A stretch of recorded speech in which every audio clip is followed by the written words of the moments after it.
Node or whatever. You pass it through that function, that SHA-256 functions, and you get some kind of a 64-bit number or 64 bytes number, which is like a fingerprint of the input. And that fingerprint uniquely identifies that input. So should anything change in the input, you would get a totally different fingerprint, a SHA-256 result. So it is a way of verifying the integrity of the input. And it is also used in, as I said, in Bitcoin to generate some of the keys, in the public keys or whatever. Okay. Wow. Beautiful. Beautiful. So anybody else? Okay, yeah, I also did the research on it. Can you hear All me? right.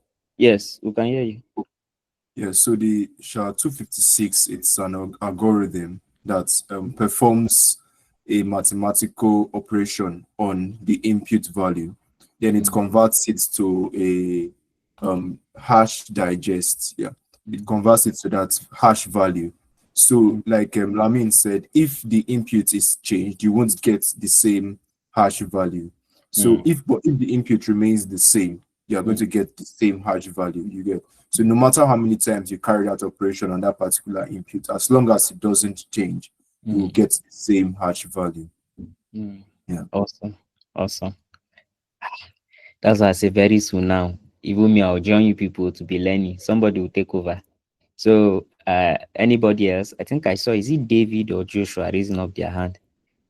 I can't remember. I know I saw a hand around here. All right. So you people are all correct. Yes. Hash is a kind of function. Yeah, they call them one-way function. And the reason why they call them one-way function is that it's very difficult and computationally impossible, at least for now, to perform them backward. You can't reverse engineer them. And that is the process they use in producing public keys from private keys.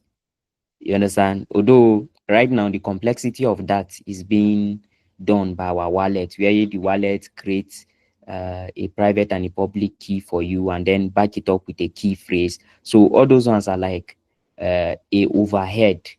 It's like they trying to help you do everything. But ideally, how it's supposed to be is that you are supposed to be the one to generate your own keys, your public key and your private key. Your private key could be anything, but then they will advise you to make sure it's as random as anything. And then from your private key, you can get your public key by all those hashing and the rest. So you guys are basically correct. So far, the contents do not change. The output will always remain the same. But if the content is being tampered with, even if it's very little, you have like the change will be very clear, very, very clear. So you guys are all correct. So all blockchains, right, makes use of this. Ethereum, anything you could think of, even Starknet makes use of it. But it's just that they hide it behind. It's not something that you need to think about. You as the user or you as the developer, unless probably you are part of the protocol engineers, and that's when you have knowledge of that. All right, I love that. I love that. So I'm going to share my screen now so that we'll start today's class. So I don't know if are you seeing my screen now?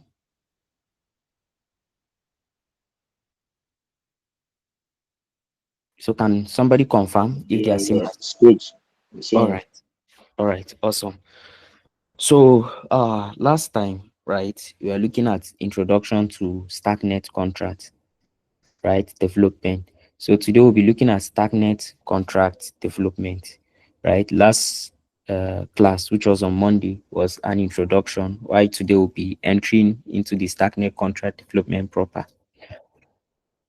So for today's agenda, these are some of the things we'll be looking at. We'll be looking at understanding events and C-scores, cross-contract interaction, and libraries, modules and scope in Starknet, and also writing simple storage contracts.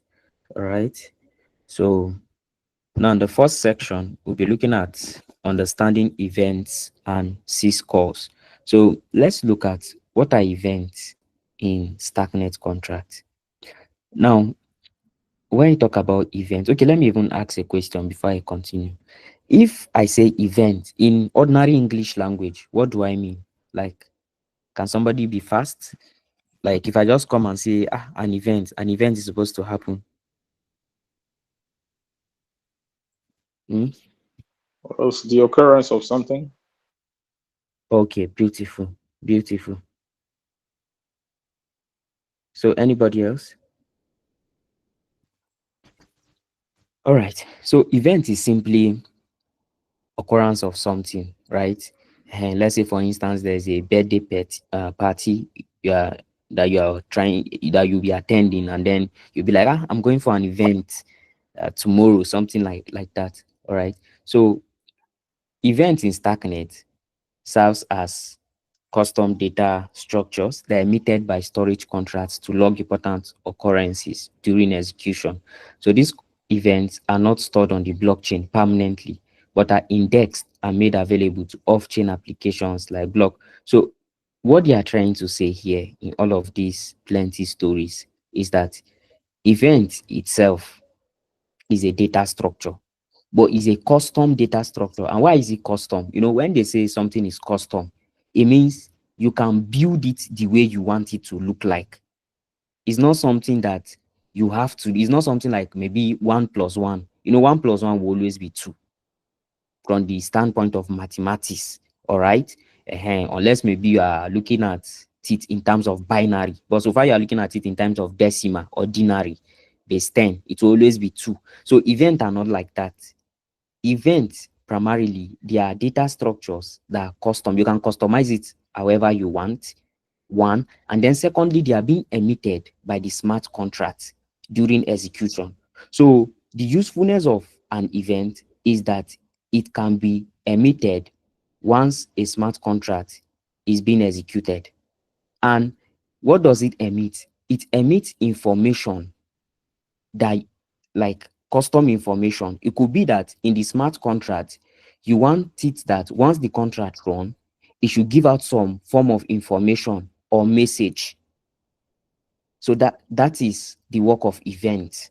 All right. So event by itself is not actually stored on the blockchain. So that's why I see they say event are not stored on the blockchain permanently. They are not. So now, the usefulness of event. Okay, let's even see good. Say why are events important? So let's see why events are important. So one, communication mechanism. Now you know, of course, if you build, if you are building an application, a D app or decentralized application, you definitely need a front end. Most especially if it's an application that you have users, you want people to use, other people to come and make use of the application, you definitely have a front end of the application. All right. For instance, your wallet now. Your wallet has a UI. It has a front end where you actually uh, uh, probably you make payment, you receive payment, and all of that. And then you see that in your wallet, right? There are sometimes you get some form of information. For instance, when you want to make some payment, you find out that it will pop up some information about the gas fee you'll be needing to send or to actually run that particular transaction you are on. So all those things, that's where event comes in. So event helps you to it gives you those useful information that are coming from those smart contracts. All right. So that's the communication mechanism. It tells you about activities on the blockchain. So the next one is efficient logging, right? So it says since contracts do not have direct access to past transactions, events provide a way to track contract activity. All right. So, and the next one is off-chain indexing. So event makes it easy for applications to fetch and display blockchain data without performing expensive on-chain queries. So for those that are already developers, right, probably in the Web2 space, you know, when they talk about database query, right, where you actually either store things in the database, and at the same time where you are trying to get an information that is being stored on the database. So what event helps you to do is that it reduces or eliminates the need for you to try to get information, every single information, to try to get it from the blockchain. Anytime you see they talk about on chain, it simply means those activities on the blockchain. All right. So what event does is that it helps you to index all those information off chain. That's without you actually going to query the blockchain whenever you need those information and all of that. So that's the importance of events. All right. So any question on events? What events are before we continue?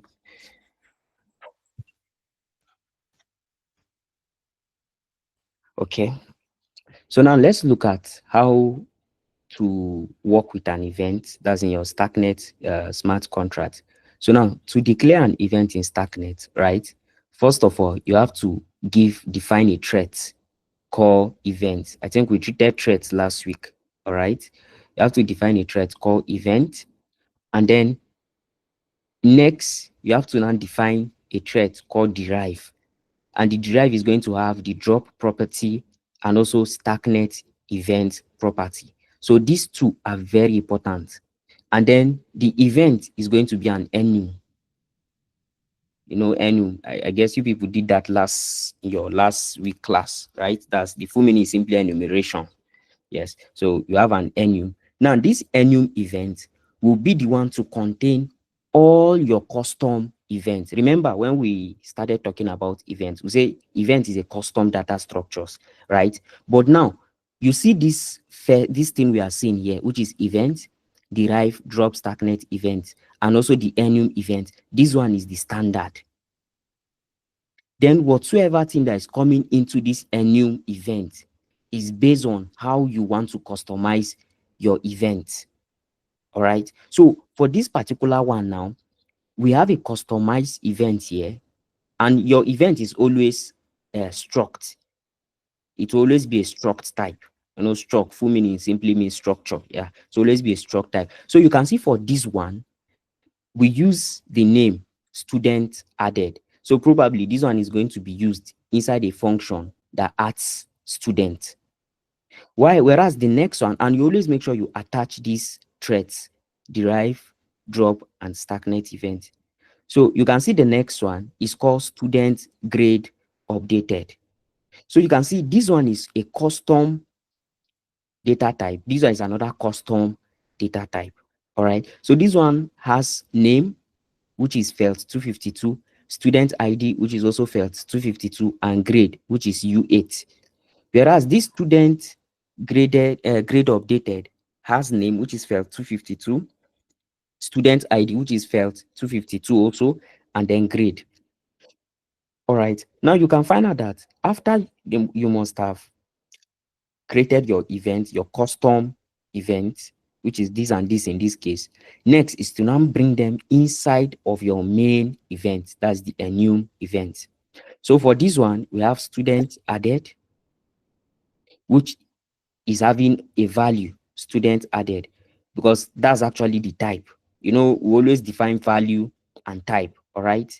Just like how you have your value is, sorry, I say value, which is name, right? And then the type of name, which is felt 252. So here too, we have value, student added, and then the type is student added. Why this one? Student grade updated, the type, student grade updated. Now, mind you, it's not necessary to have student added here, and here it's not also necessary to have student grade updated. You can have you can have a name here, you can have another name here, but the value will always be from what is here, or the type will always be from what is here. So take note of that. All right. This one is being done this way for for sake of uniformity. Here I can decide to come and say student event one, student event two. And then under student event one, I'll have this event, student added. And then under student event two, I'm going to have this one, this next event, which is student grade updated. So take note of it. All right. So all what I explain is just what is being put into writing here. So take note of that. So is there any question before we move to emitting an event in a Starknet contract? Any question? Please, if you have question, just unmute your mic and speak. You know, I'm not seeing the screen. Okay, it's not like it's a big question though. Okay. Most times I used to confuse myself with enum and struct. Can you give me just a clear view? Okay. Okay. So now, right, NU takes the same kind of data, right? When you are dealing with items that are similar, you can put them inside NU. Whereas if you are dealing with different types of data, you can put them inside a struct. Now, for instance, why are we putting all these things inside NU? Is simple. It's because student added is an event. Student grade updated is an event. So both of them are of the same kind of things, which is what? Event. So we can use NU in this case to group them together. Whereas if you are dealing with struct takes in different kinds of things with different data types. For instance, these structs now, we are taking in name, we are taking student ID, we are taking grade. If you look at name and student ID have the same type, right? FEL 252, FEL 252. But when we come to grade, grade is having a different kind data type, which is U8. Same thing we are having here. So that is on a general note, all right? But in this case, this is how Starknet is being designed. You remember first class on Monday where we were talking about memory, right? Where your memory will always be struct storage. By design, that's how it is. You understand? So this one too, by design, that's how it is. Your event is always an NU, which will take all other events that is being defined in your Starknet contract. So do you understand?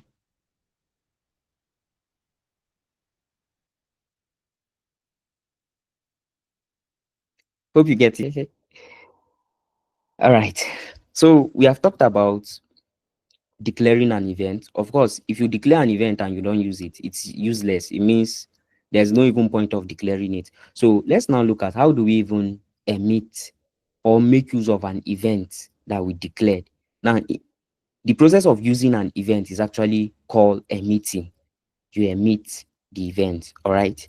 So to emit the event, what you just need to do is just to call a method called emit. And then inside the emit method, you pass into it your event. So now you see student added, right? You can see our student added event here. It has name, student ID, and grade, right? So you can see here in emitting the student added, we use self.emit, self because it's inside the function, all right? And then emit, and then student added. And then the student added is accepting, we have the field name, the field student ID, and the field grade. Now, these three things, you make sure they are available in your code or inside the function in which you are emitting this event. So the same thing with the second one, the second event, which is student grade updated. We are having the same thing here too. We are emitting it using self.emit, then student grade updated. Now this student grade updated is taking in name, student ID, and grade. So you can see here for the name, we have student.name, we have student ID, and for the grade, we have upgrade. Now I want to ask a question. Look at this first event, look at the second event. For this first event, we just pass in name, student ID, and grade directly. But for this second one, for name, we are passing in student.name. For student ID, we are passing in student ID, yes. Why for grade, we are now passing in upgrade. So why are we having these differences between this and this? So can somebody help us?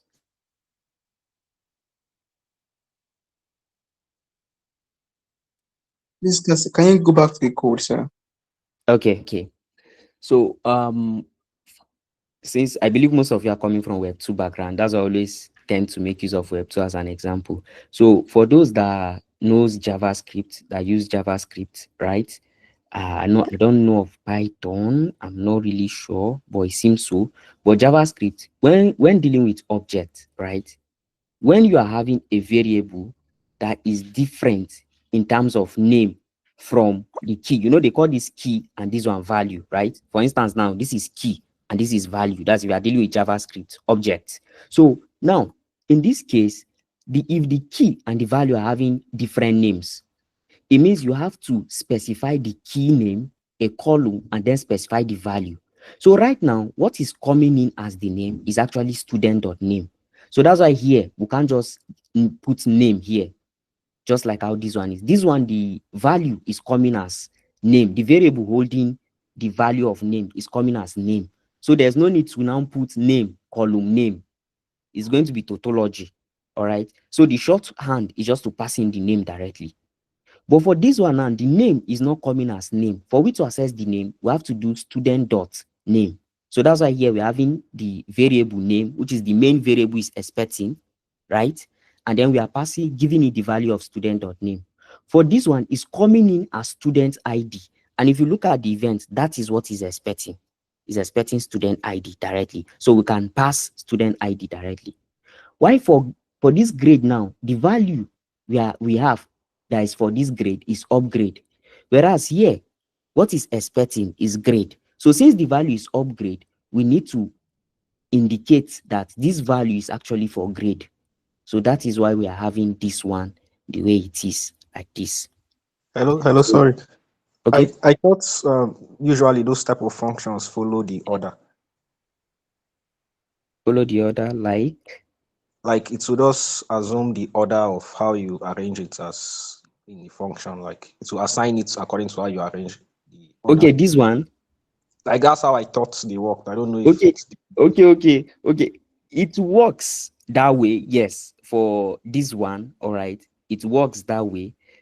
For this one, the advantage of using something like this is that you can, like, you don't necessarily need to follow it semantically like this, like name, student ID, and the rest, right? But for this one, you have to follow it as it is semantically: name, student ID, grade.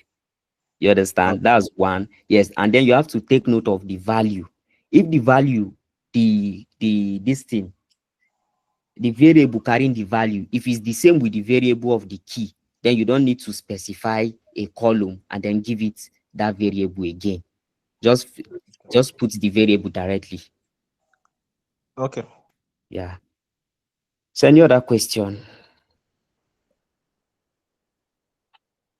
Yes, Sorry. sorry, I Okay. have a question.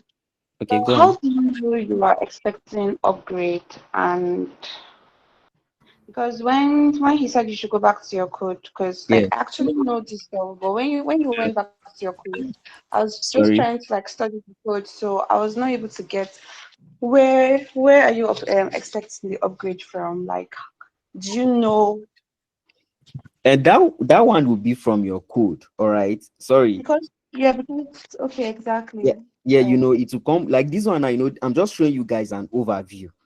All right. Yeah. Okay. Yes. Thank you. Yes. Okay. So sorry. So I'm just showing you guys an overview. That's why. But it will always come from your code. So now, any other question on event before we move to the next thing?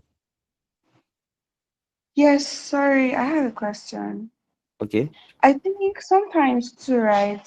Yeah. If you want to rename like name, maybe you're expecting name, but you want to rename name Yeah. to something else, right? Yeah. I don't know. I think something like this actually goes in handy too sometimes. So if you like now, if I want to rename grade to upgrade, I can Yes. just do this too. I Yes. think. So yeah. Yeah. You're actually right. All right, So any thank you. you're welcome. So any other question? All right, let's move with speed. So next we'll be looking at syscalls in Starknet. All right, so syscalls is just like a short form of system calls, right? So system calls are actually low-level functions, and these low-level functions are provided by the Starknet operating system. You remember we talked about Stack OS, where we say that's the Starknet operating system is where our Starknet contract normally runs on. Just like how we have this slide now running on this operating system. All right. So also the Starknet smart contract runs on the Starknet OS. I think we made that we established that on Monday in our first class. So they allow contracts to interact with the blockchain environment safely and efficiently. They are not and cannot be defined by the developer, but by the Starknet OS. So for those of you, right, that are sorry. So for those of you that are using a Linux or a Unix based kind of system, even Windows, right? You know, you always have your terminal or command line where you run some commands. All right. So there are some commands that are follow com. That one is not you that went to do the function and keep somewhere. No, when you installed the operating system on your computer, you are able to run that command at a go. So those kind of commands are what they usually call system calls.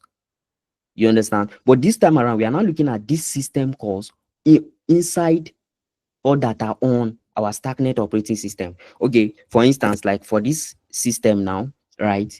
If we can do, let me increase the size.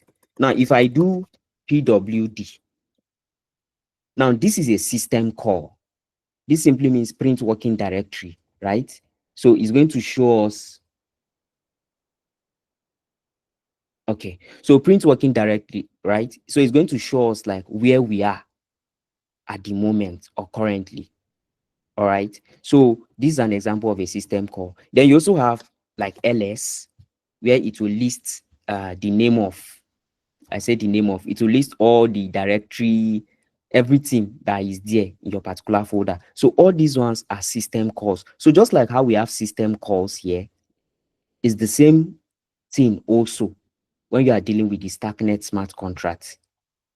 The Starknet operating system itself has system calls. So let's look at why these system calls. Why?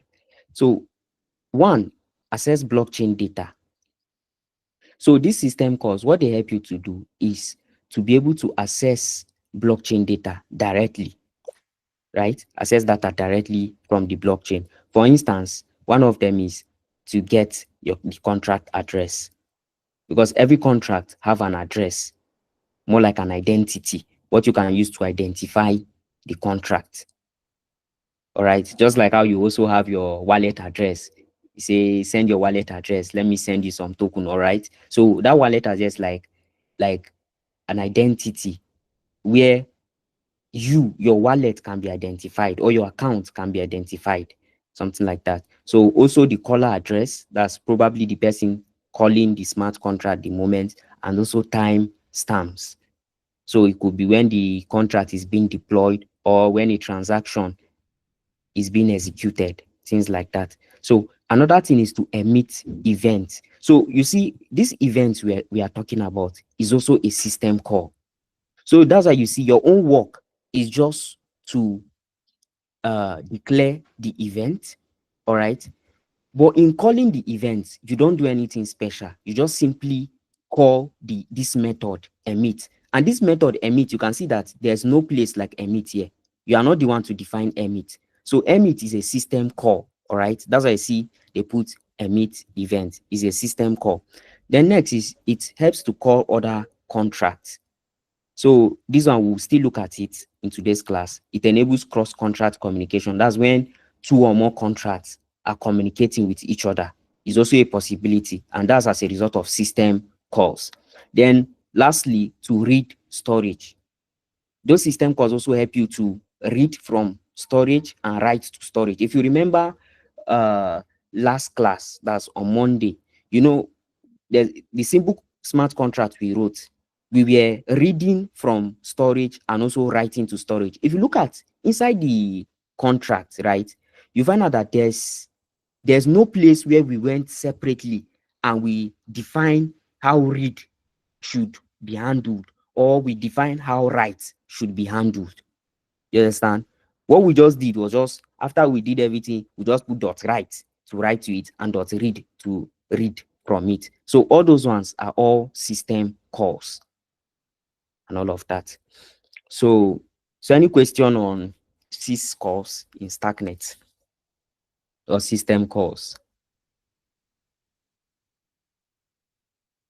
Okay. So these are some of the common system calls, although they are not, these are not all. I think these are just 5. So to get more, you can go to this link. You see more of those system calls. So this get caller address is simply to just get the address of the caller. That's the person calling the smart contract. Get contract address is to get the contract's own address. Emit event, that's the one we just talked about here. That's the one we just looked at here. Is the one in charge of emitting events. The storage read, that's the one we used in our Monday class to read from storage. Then the storage write is also the one we use in our last class, that's Monday class, to also write to storage. So these are some of the common system calls. So let's go on. Now we'll be looking at cross-contract interaction, all right, and libraries. So this cross-contract interaction, let's see what we have. Say cross-contract interaction allows smart contracts to communicate with each other on Starknet. So it's a situation where you are having 2 different contracts, Starknet contracts, but then you want one contract to communicate with another. Just like for those coming from Web2 space, just like you can have your, if you are building a, okay, no, let me not use backend because they are front-end engineers here. But I guess the front end to understand. So as a developer, let's say you build 2 different functions, or 2 different modules, that's 2 different files. And one file is carrying like the overall calculation, like to calculate.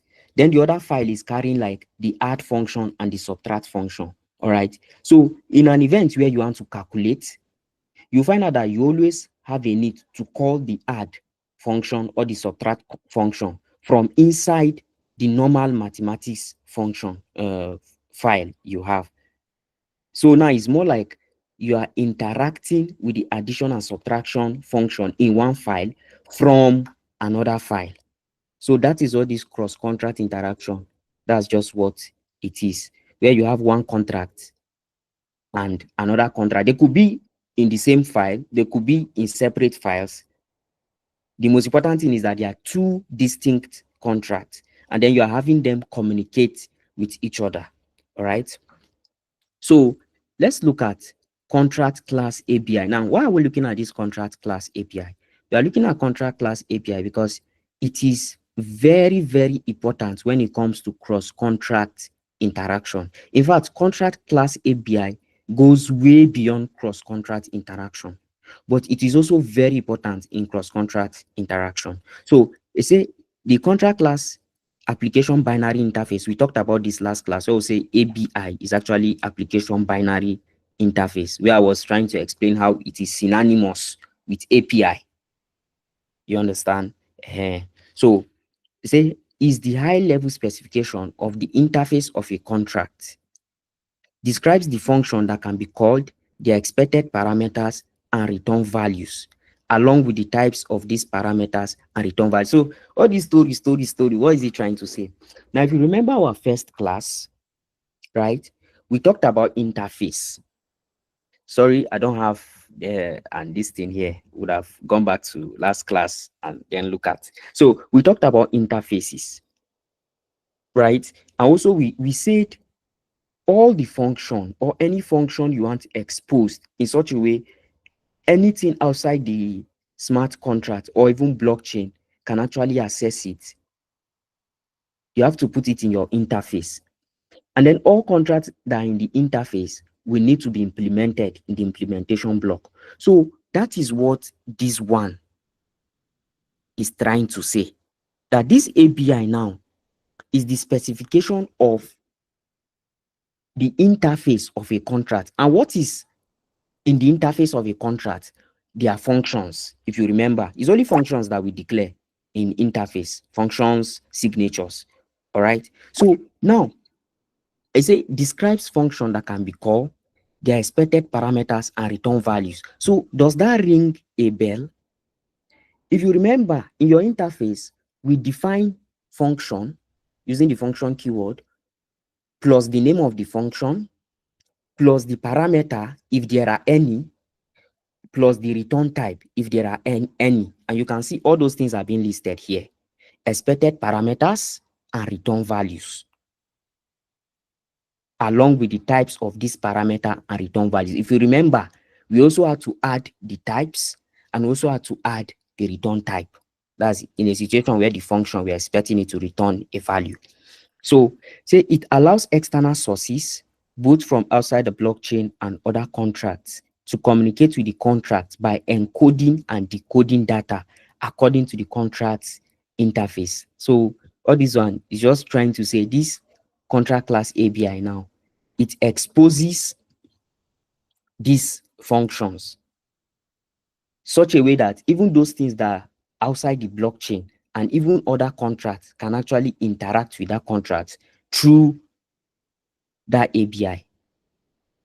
All right. And how does it do that? It does that by encoding and decoding data, because on your blockchain, that's the Starknet. Other blockchains have their own. So the Starknet, every data type is being converted to felt 252. That's this particular data type. Where is it? I think I saw felt 252 today. Yes, is being converted. The Starknet blockchain only understands felt 252. So for instance, by the time you deploy this, by the time you are deploying it to the blockchain, this U8 will be converted to a felt 252 data type. But by the time you are now trying to get, so, and that's what they call encoding. So it encodes everything to felt 252.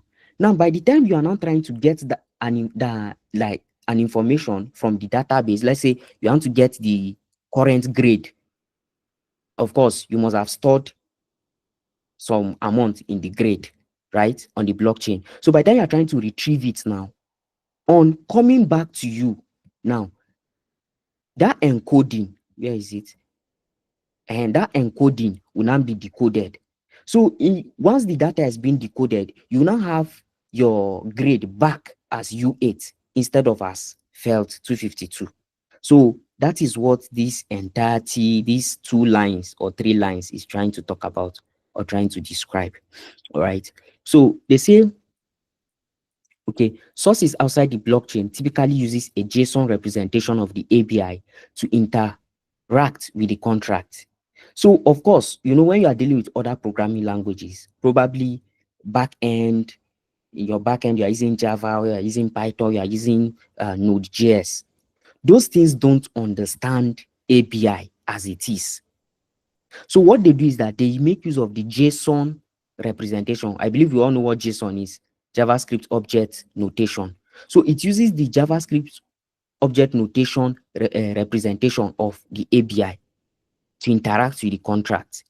Whereas contracts themselves, which is what we are even looking for, because we are not looking at this yet, interacting with smart contracts outside the blockchain. We are not looking at that one yet, because that have to do with the front end.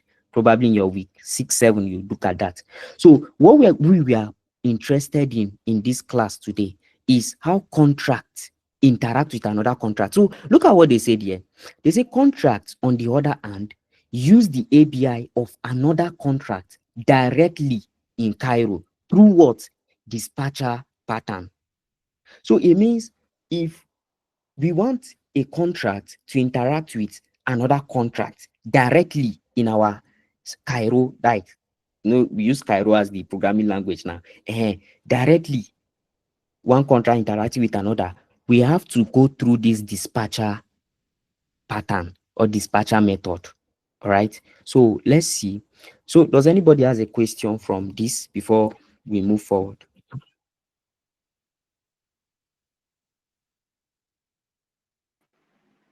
Yeah, I have a question. Okay, go on.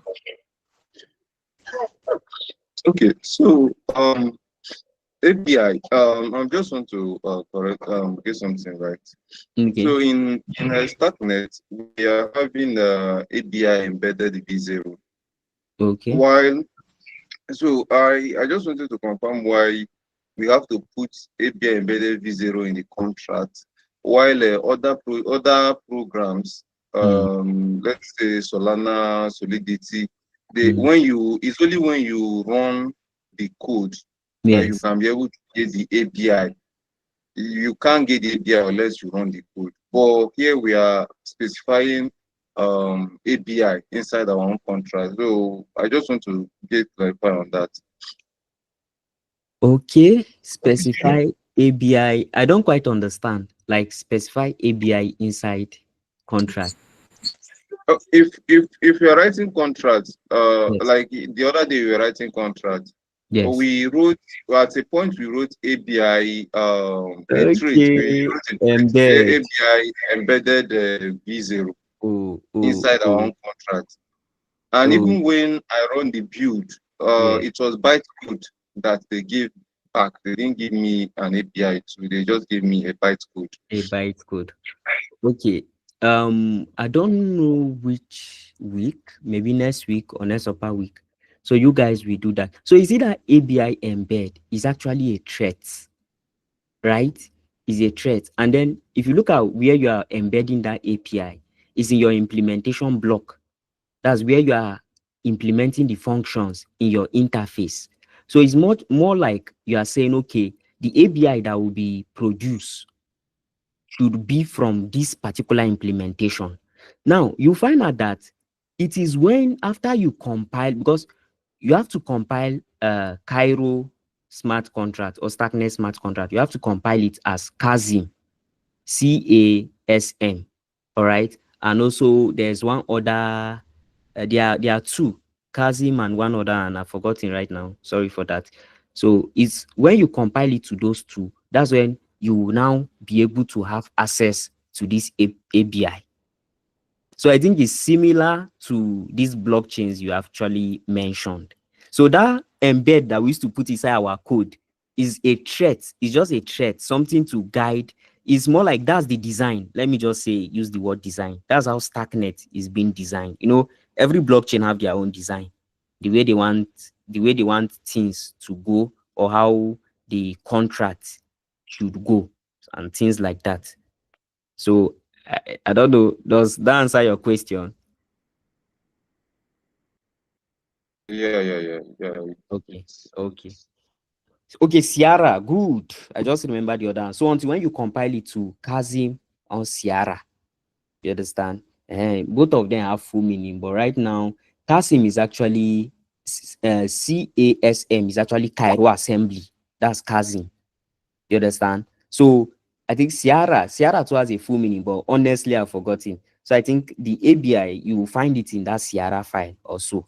But Kazim is actually the assembly code that's been generated from the Cairo code. That's why it's called Cairo Assembly, CASM, Kazim.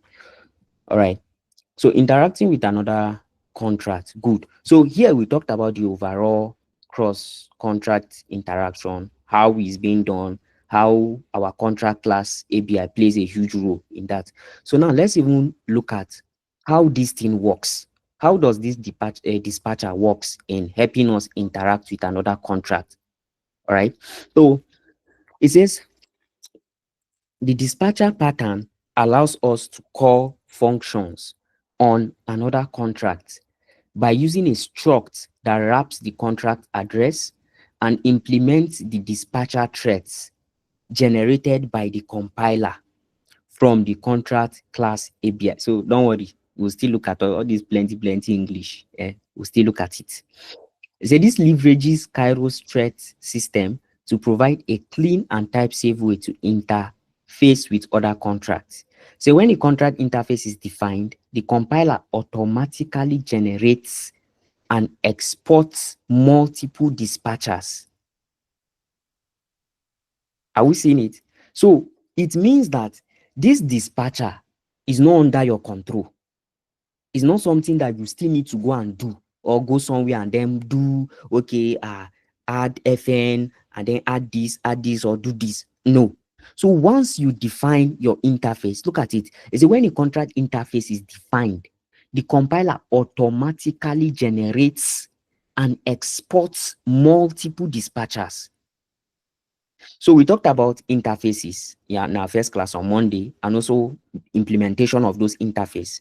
So it means in your contract, once you define an interface, Cairo itself automatically will generate a dispatcher for that interface. So this is an example. Let's say, for instance, we have an interface called I student. I told you that this I is just to identify that this is actually an interface. It's not as if it's by force, but it's a convention in Starknet, which is good to abide.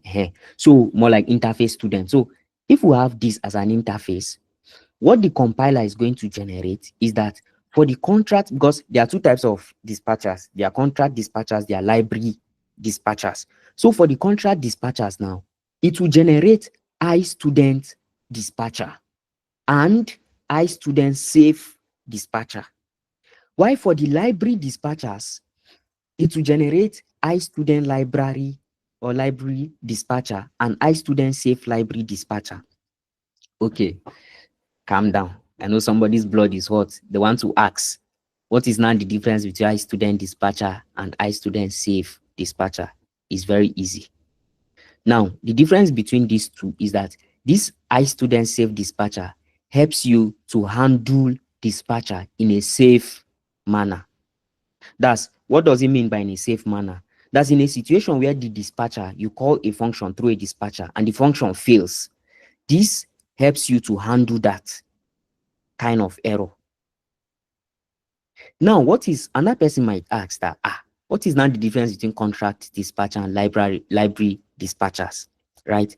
Now, it's very easy. Contract dispatcher is there are dispatchers that can make you to be able to change something. Let's say we have contract A and contract B, and then I'm calling a function in contract A from contract B through a dispatcher. Now, if I use a contract dispatcher, I will be able to make changes to contract A right from contract B. But for library dispatchers, you remember your libraries. For those using Java script, those using Python, you know your libraries, something you can just import and then make use of it. All right. So library dispatchers, let's say I have contract A and contract B. Now, there's a function in contract A that I need to use in contract B. But that function can only change what is in contract B. I don't want it to touch what is in contract A. I just want to take the advantage of, okay, since I already have the function in A, there's no point of me coming to declare that same function in B. Let me just use the function from A to achieve what I want to achieve in B. So that is when you talk about library dispatchers. So you say these dispatchers serve different purposes. Okay, so let's look at this. Contract dispatchers wrap a contract address and are used to call functions on other contracts. Library dispatchers wrap a class hash and are used to call functions on classes. So say safe dispatchers allow the caller to handle potential errors during the execution of the call. Okay, we spoke about this. So does anybody have a question before we now go to the nitty-gritty of cross-contract interaction? Any question?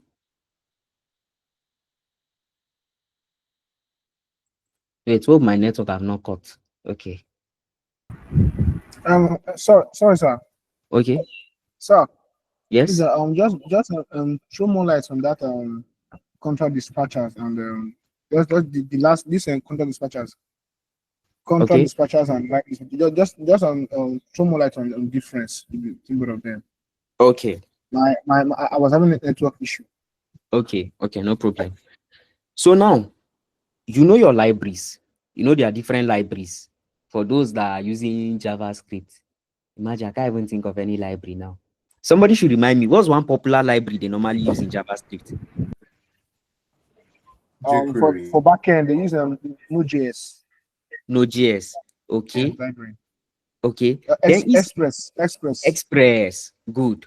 Now, good. Now you find out that there are some things that you want to make use of, all right, in your own code. What you do is that you import it from Express. Am I correct? But now, as you are using that thing, does it change Express itself, or does it change what is in your code? You find out that it changes what is in your code, but not the Express library itself. So Yes. that is what's good. So that is what this library dispatchers is. It's like you are using one, you are importing one contract to use it as a library in the contract you are working on. So you just want to take advantage of all the functions, methods, and classes in that contract, but you are not interested in changing the state of the contract. You are only interested in using some of the functions or classes in that contract, in this particular contract you are working on. So that is library dispatchers, sorry. Whereas contract dispatchers is that there's every possibility that you want to make changes to the contract itself. So in that case, what you need to make use of is the contract dispatchers. So I don't know, do you get my explanation now? Yes. Okay, beautiful. So any other question before we move to coding? All right, it seems no question. All right, so interacting with another contract. So what is even happening? It's under the hood, these dispatchers use the low-level contract call syscall. So you see how everything is connected. We started with system calls, and then we started with events, right? And then how to emit events, and then we enter system calls, and then we see how emit is part of system calls. Now we are in dispatchers, and then we see how dispatchers behind the scene, what they are doing is that they're actually running a low-level system call contract call syscall. All right. They say which allows one to call functions on other contracts by passing the contract address. So always take note of it. How does it allow one to call contracts on other contracts? Is by passing the contract address, the function selector, and the function arguments. So we'll still look at this. Now, implementing cross-contract interaction using dispatcher method. Now, the reason why I was specific by saying using dispatcher method is that you can also go through the low-level method. Yeah, I wanted to show you guys that, but then I don't think it's of any use. But you can, I think I'll drop a link to that. You can actually read on it and then understand it. You understand? Because what dispatcher helps you to do is to take care of all those other things that you need to bother yourself about by using the low-level calls to interact with contracts. That one, there's a tendency of making mistake. But by using dispatchers, in a way, you are safe. So now, we are going to build our own contracts now that interact with one another. That's what we are going to do right now. And what are we building? We are building two different contracts, which is what? School. Mind you, cross-contract interaction deals with so many things. So I just want to use a basic example so as everybody will understand the whole concept. And then from there, you can pick that concept and apply it to something that is more complex. All right. I know some of you are OGs. In fact, some of you are supposed to be teaching me. I'm supposed to like give you mic and then join the audience. But then, all right. So I know to some of you might feel, this one is too simple now. Yes. So that everybody will get a kind of clarity of what is happening. So we'll be looking at two contracts, school library and then student record. So for school library, the contract, what is the contract going to do? Number one is going to store books, and number two is going to allow students to borrow books. I believe at a basic level, that's what library is all about. It's a place where they have a whole lot of books and then allow people to come and get those books and read. All right. So then the second contract will not be student record. So we'll now do it in such a way this student record will be able to interact with this school library. How? This student record now will represent record of students where a student can come up into the school library and borrow books. So you can see that will not be the interaction between these two. They say this contract will interact with school library contract to use the dispatcher pattern to borrow books. Why? Because school library allows for students to borrow book. So I, as a student, having a record in that school, is supposed to be able to come to this school library and borrow books. So does hope everybody understand what we are trying to achieve here before we start? Okay. So let's code. So please, just like I keep on saying, if there's anything you don't understand, right, please always let me know.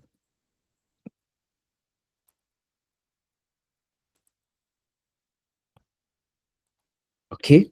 So just like what we did on Monday, where we started by creating a project, right? So who can help me quickly? Which command should I use? I want to create a Cairo, a Starknet contract. So which command should I use? Quickly, somebody should help us. So you use Okay, go on. okay, if you want to create a new folder, right? Yeah. What you're asking. Okay, so you use scab new, then the name of the folder you want to create. Okay. Scab new. Now, since this is a cross contract interaction, so let's name it cross contract. Okay. Right? Yes, sir. So now what should I enter? Am I entering Starknet Foundry or am I entering Cairo test? Starknet Foundry. Okay. Okay. So you see what it's telling me? That they don't Yes. allow dash. So it means I'll Yes. use an underscore then. So let's see if Okay. underscore works. Yes, it works. All right.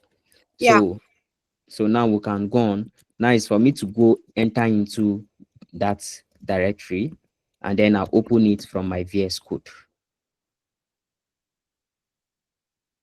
I know somebody will say, sir, this thing is small. Don't worry, I'll increase it now.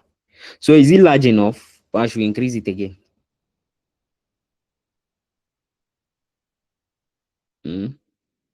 It's large enough, sir. All right, beautiful. Thank you. So now, of course, once you create a new project, you always see this file. And just like I told you guys the last time, it's not really a bad thing. Because at times, you cramming all these kind of things. So this one will give you a guide on what you know. Okay, your contract needs an interface.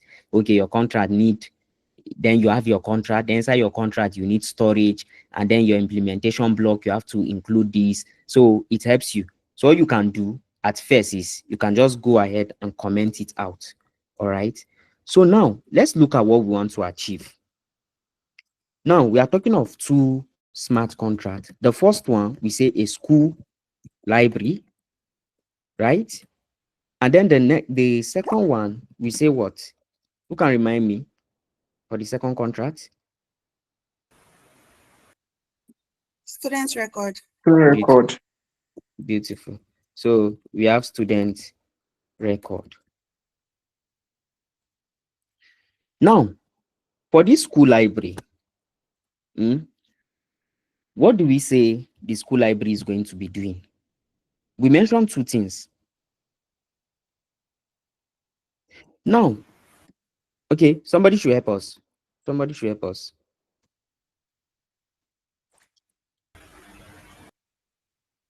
There are two things. Yes, okay. One is the function to borrow books. Okay, good. So we said the school library to be able to what? Add books. Of course, library, they should bring books. All right. And then the second function, we said they should allow what? Students to be able to borrow books. So these are the two major functions. Then what of our student record smart contract? What are we looking at? Name of student. Okay. Yes, definitely there'll be name of student. We are looking at the function. That's what function should this student record? What is it going to be doing? Borrow. Good. So student from student record now, student should be able to borrow books from what? School library. Good. So with this, at least we should know where we are heading to. Correct?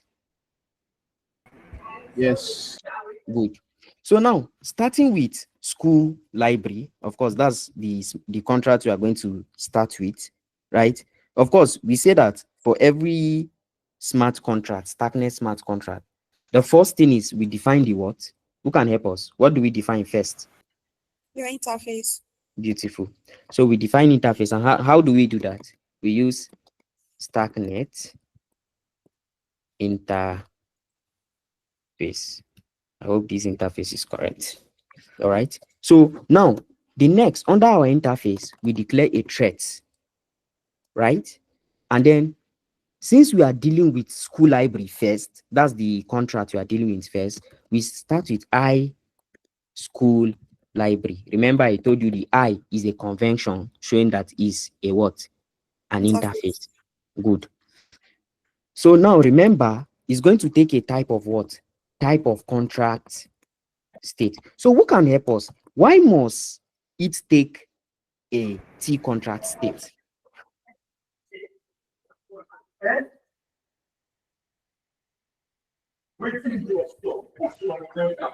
Well, because it's going to store information about books.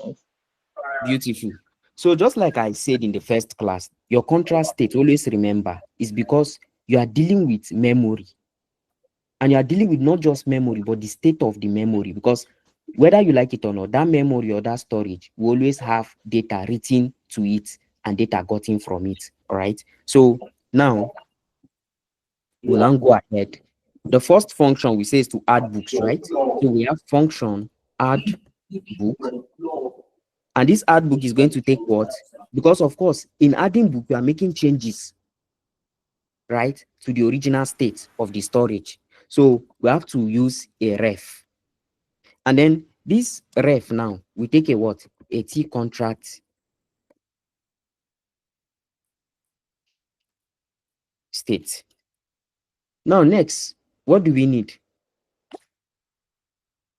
A book. Book, right? So how should we say book or should we say name of the book? So which one would be better? Or should we say book name? Book name is fine. Okay. So okay, book name. And then of course, book name, let's use felt 252. All right. So now, should we return anything? No, not necessarily. Okay, good. So now the next function is to what? We say borrow book, right? Yes. Okay. And since we are borrowing book, it means we are making changes. Because if student A goes to the library and borrow a book, it means when student B comes and want to get that book, he can't. Why? The book is already with student A. So it means there's a change happening to the storage. So we have to use our ref self, right? And then of course, this one too is making use of the T contract state.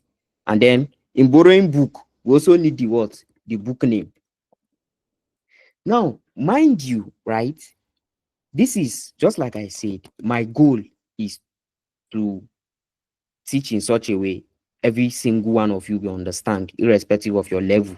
All right. So if not, ordinarily, for this thing we are writing, what we are supposed to use is supposed to be a custom struct called book.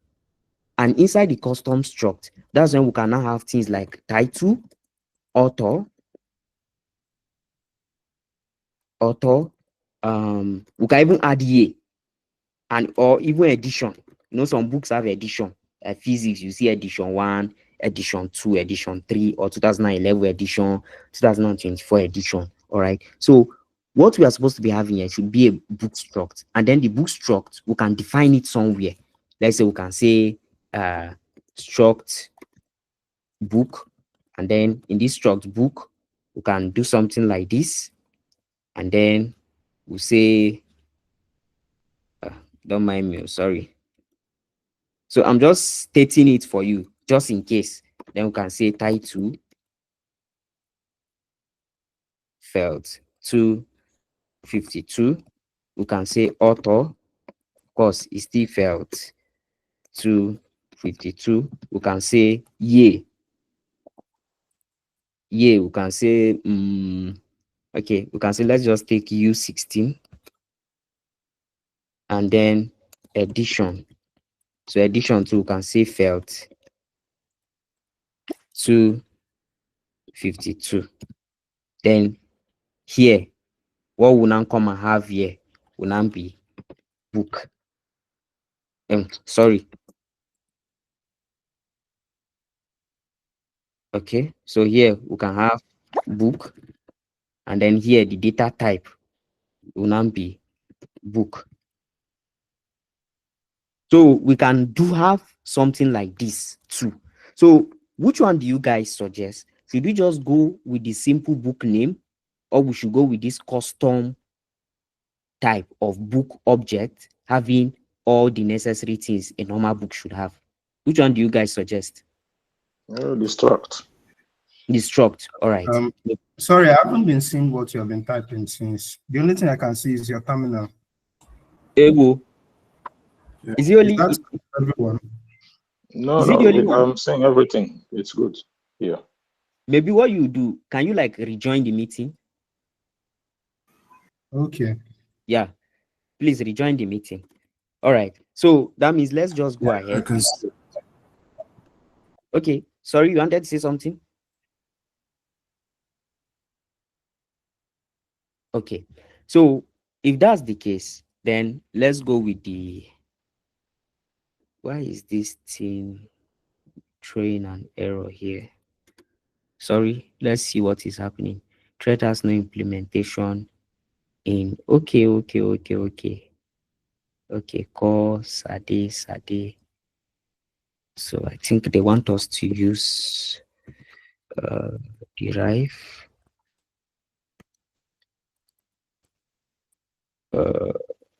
Think, is it copy?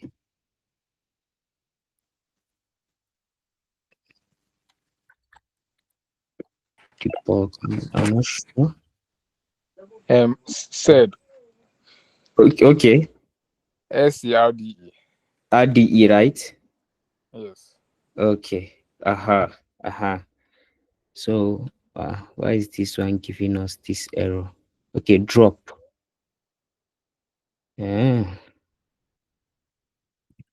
So drop. Okay. So sorry, I was not talking.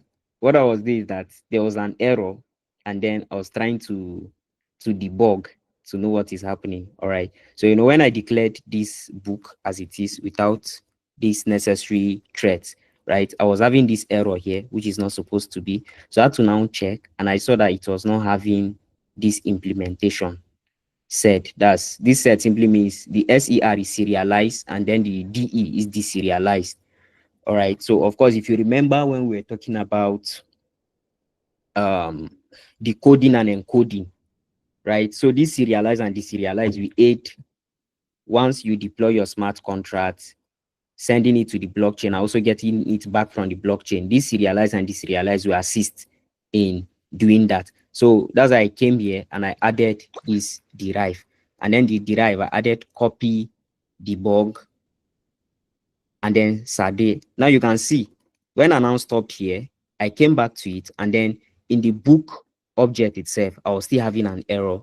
Upon checking now, I see that it's telling me that there's no implementation for this. drop or destruct. I think any of them goes, but I prefer drop. Destruct, lose, it sounds crude to me than drop. So I just decided to go with drop. So that was why I came here. And then what I just needed to add was the drop they specified. And then, sorry, and then you can see we no longer have any error. So for this borrow book, what should we return? Should we return anything?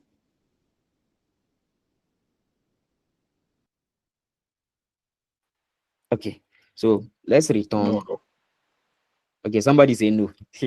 Any other person? You want to return bool? Oh, beautiful. So let's return a bool. Now, the reason why I said let's return a bool, so that let's know if the borrow is going to be successful or not. All right. In a situation where the person wants to borrow a book, but the book is no longer in the library, it means we have to do something about it. All right. We have to know. So that was why I actually did this. Okay. So now we have our interface. What will now be the next thing? Based on how a Cairo Starknet smart contract should look like.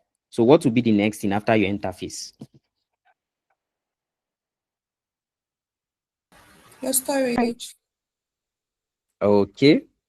Okay.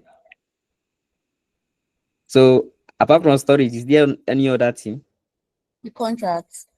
Good. So now we have our contract, right? And then the contract, the same thing, Starknet, but then this time around, you're having contract instead of interface.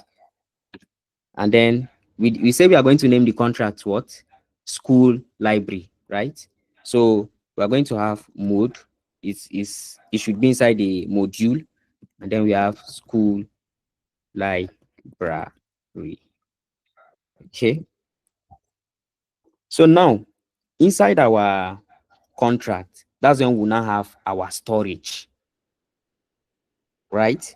So inside our contract, we have storage. Of course, you use the thread storage.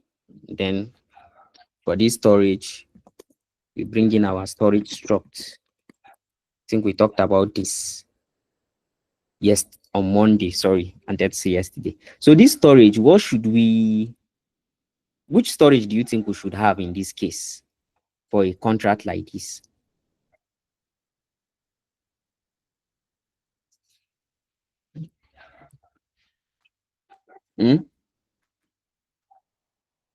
What should we name our storage? Book record. Okay, book record. Okay. So book record. All right. So which data type? How should we handle this book record? How do you think we are going to? Array. Oh no. Yeah, I don't know. Okay. So any other person? If can we use the like accept any different type? Okay. So let's say, what about we use map? I'm just asking though.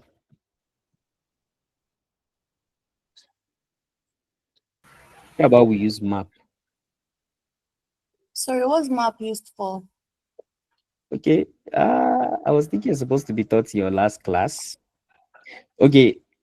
Map is a kind of data type, all right, that normally it helps you combine two different types together and connect them together. It must like it must more like it binds two different types together.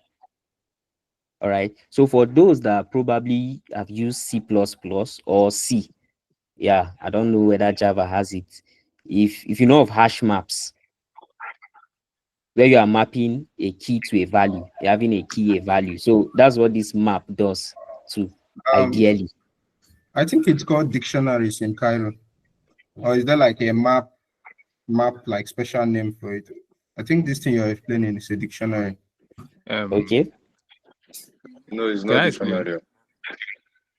Now, dictionary, yes, there are dictionaries, but that is different from this map we are talking about here. Oh, okay. You understand? Yes, formally, that's why I see when I was typing map, you could see that legacy map came up.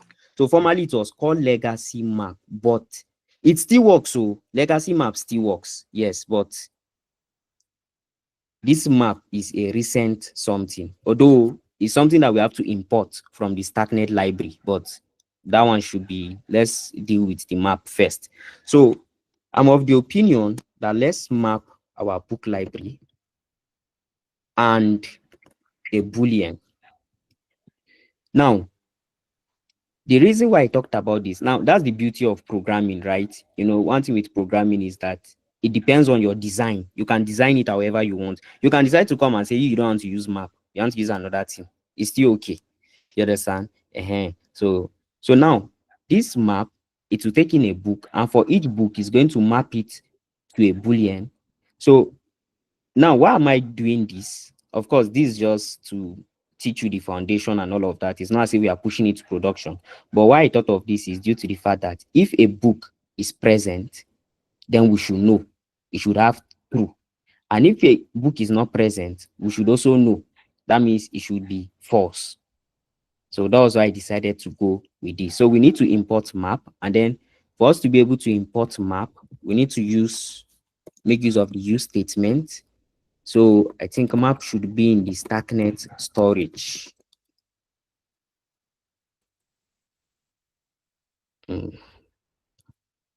Okay, so we're having an error here.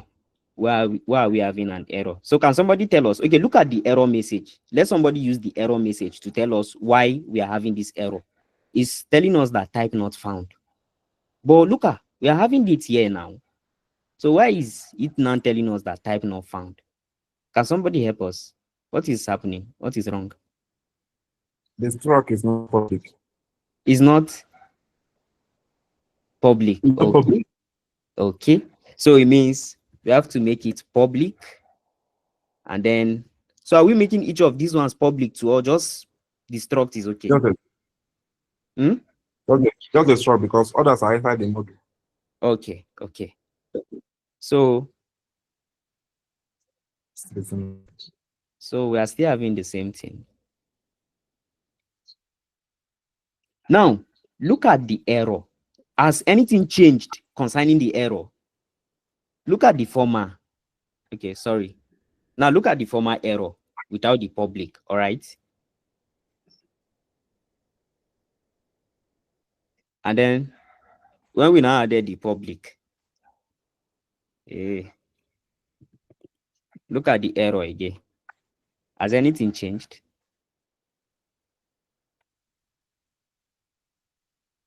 Nothing changed. I guess you should add, if it's the public is the issue, then you should add ref. Okay.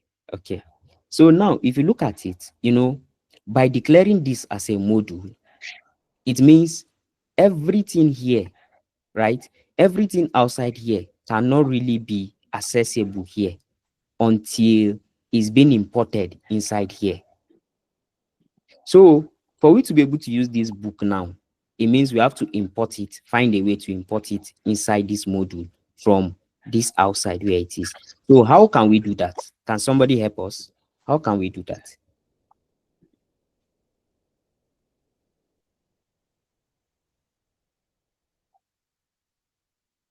Okay. Everybody is quiet. So let's try this and see if it works. It did not work. All right. Let's see. Super book. So did it work? Yes, now, it worked. Okay, now if you want to make use of anything that is outside a module, because you know your contract is always declared in a module. If you want to use anything that's outside a module, you always use the word super to import it. So you use super and then the name of whatsoever thing you're importing. So I was thinking if I use this star, it's going to work. I don't know why it's throwing error, because star, by using star, what you're trying to say is that it should access everything that is outside. But I don't know why in this case it's actually No, throwing an error. So, sorry. The okay. the star is showing an error because it's an old version of Scab. But I think if they have the latest version, things should work. Yeah. Wow. So my Scab is old. My God. I think from 2.9.2 up. Okay. I don't think mine is 2.9. So I think it's 2.9, if I'm not mistaken.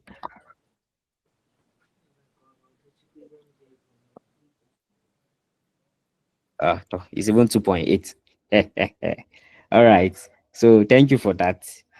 I think I will update it later. So you guys heard, right?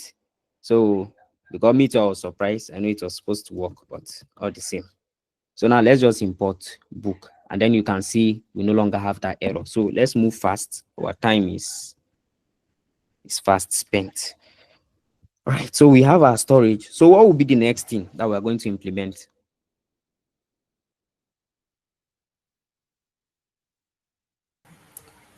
Implementation.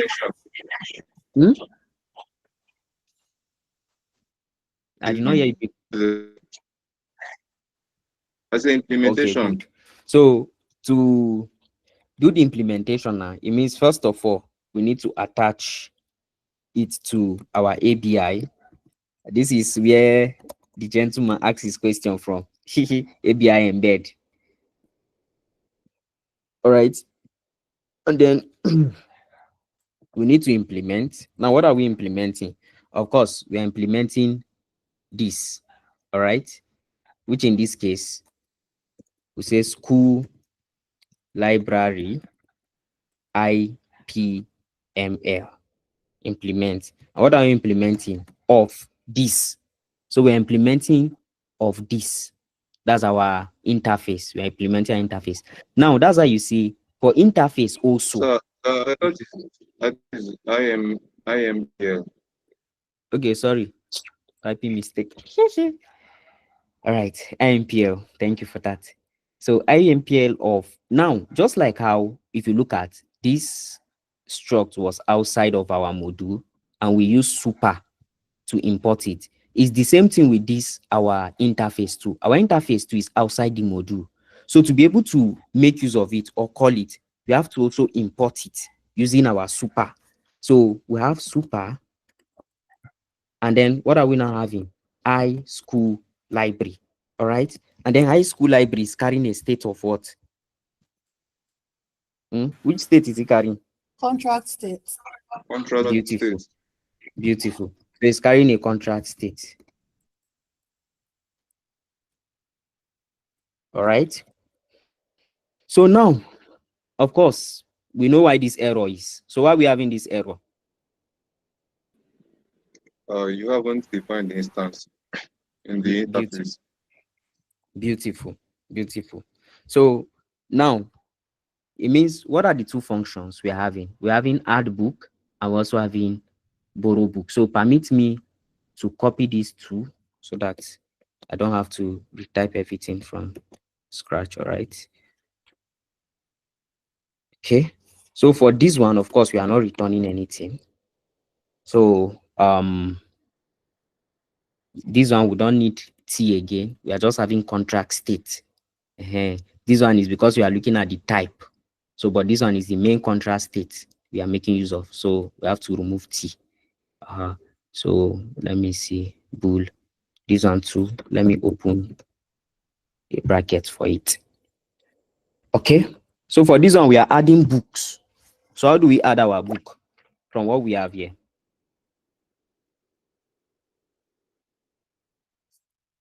I think it's the same self dot book record. Okay. That's right. Okay. So if possible, then inside you can structure it. Okay. Good. So if possible, let's say first of all, let's have a book, and then of course this book we are expecting a book struct, right? And this book struct, we're expecting what? What are we expecting? Here's the struct. We're expecting title, author, year, and what? Edition, right? So title, I'm just going to give it GIDA 2025. So what I'm doing sorry. here, okay? The book, I think, is Yeah. already sent into the function Okay, here, right? as a parameter, yes. Parameter, okay. So if that's the case, if we assume that it has been sent to the function, it means from here we have book dot. Okay, we don't even need to access it. So we can just use this book directly, right? So I wanted to go and create another book struct. Sorry. So we are going to receive the book from this place, right? The whatsoever new book we are adding, we'll receive it from here. So if it's coming from here, what we just need to do is to store it inside this map. So in storing it inside this map, we just need to make use of our self, that's referring to the state of the contract, the storage. So self dot. Now, what are we targeting in our storage? We are targeting this particular variable here, book record. So we have self dot book record, right? So book record. Now, if you are dealing with map, right? Map has two distinct method, which is the entry. Very, very important. Take note of this method, entry method. So entry method is where you take in this, and then for this one, you write this. So always take note of entry and then write. These two methods, very important when you are dealing with map. All right. So we have self.bookrecord.entry. Now our entry, what will be our entry? Our book struct here. And our book struct here is saved in this variable. Will be coming in as a parameter in this variable book. So here we are going to have book. Now, after entry, then next, what are we going to do? Dot. We are now going to write. Now, write to what? We are now going to write this parameter. So if we are saving a book inside this book record, we want to indicate that, yes, true, the book exists. So in that case, in this case, we are going to use true to indicate that the book actually exists, and then a semicolon. Now I'm having this error. Why are we having this error? So are you seeing the error message? Method entry could not be called on type this. So why? Map boolean failed to inference. Okay. Then this, what are we having here? Right, not found. So we are having these two things. These two things are missing. So first of all, let's import some Starknet dependencies. So first, let's have use Starknet. Okay, everything is still under storage. So let's go back to this storage. So you know how to import multiple things from the same location. So everything we are importing right now is still under storage together with map. So that's how to now put it inside this kind of this coily bracket. And then first of all, we are going to import our storage pointer write access. And then also our storage pointer, although we have not used it yet, but I guess we'll be needing it. Pointer read access, right? So we have cleared the error for this. So remaining the error for this. So what are they saying? Method and try could not be called on type this, on type map. Okay, candidate, this entry inference failed. So it means that this method does not exist on this. So is there a reason why? Why are we having this? Plus contract. Try to import map entry. Map entry. Okay. Is storage map entry, I think. I forgot. Okay, is this okay? So let's see. Map entry. Or storage map entry. Start with storage. Okay. Storage map. Is it storage map read access? No, And it's right. entry. Because I'm not seeing. Yeah, see that part entry. Mm-hmm. Up. Okay. I think. Check your error again. Could not be called on type this. There's one thing. Yeah, there's a lot of overhead going on when you want to write a struct. To use a struct as a key. Struct. That's so true. normally what you can use is the native types. That is the felt U256 and this. Okay. You want to use a struct, you have to hash it with Poseidon, and I don't think that's what you want to do now. No, that's not what to do. Okay. I think the problem is this book here. I think that's where the problem is coming from. Is this book here? Normally, right. Hello? Hello? Yes, I'm listening. No, normally, I could have used the Web2 way of when you're adding in a book, you should return an ID. An ID. The book record will map the ID to the book. Okay. No problem. So, guys, you know what we are going to do? In order not to waste your time, we will not use a struct here. All right. We'll just use the book name directly. And then you, on your own, go and look for a way around it. How to make this book struct work with map. Where is it, Seth? Where is the map? And how for it to work with map. So I'm going to remove this, and then I'll just go ahead with map, which is felt 252, and then our boolean. All right, and then here I'll just take this one off. This one too, I'll take it off. And then this, where's our threats? So this one, let's just use the normal book title, felt, for the sake of this class, so that will not take much time. We have many things to do. So book name, let's go with our initial plan.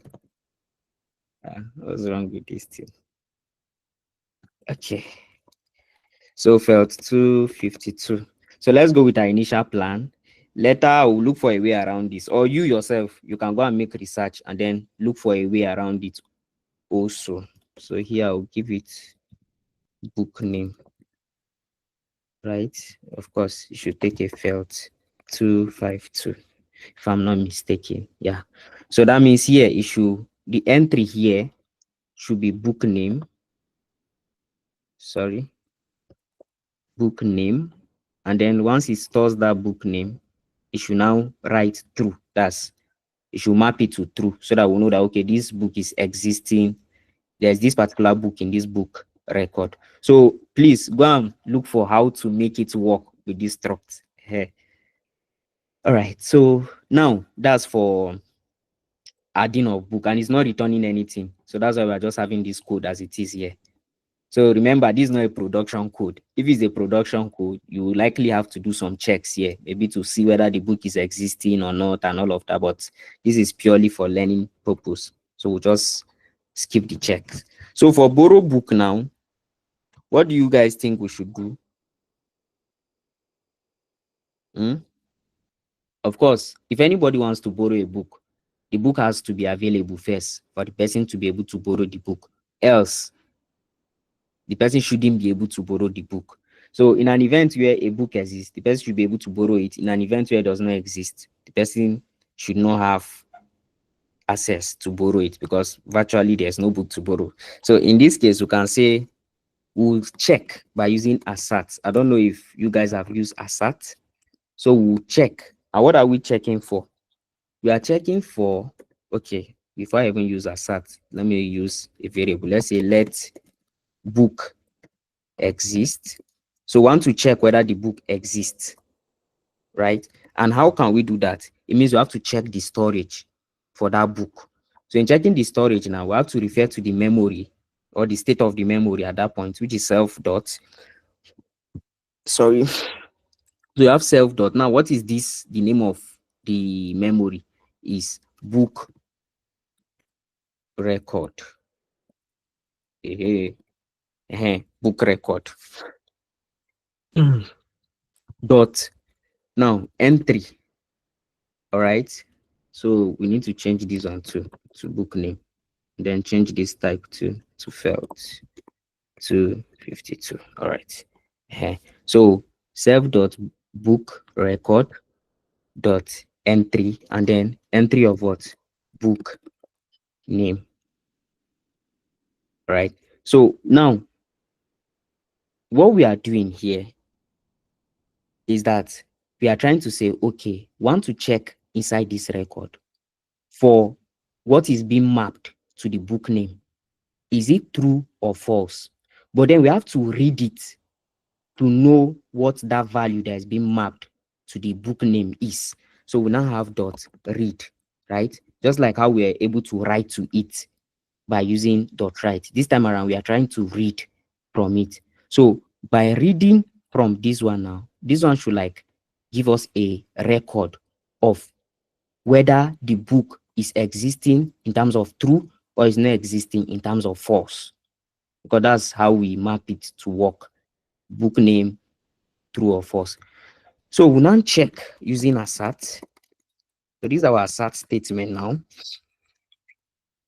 We'll check, we'll say book exists, which is true. That's, does book exist? If book does not exist, that means it should throw an error. And what error should it throw? Probably if you say either sorry you cannot borrow this book, or let's just say book unavailable.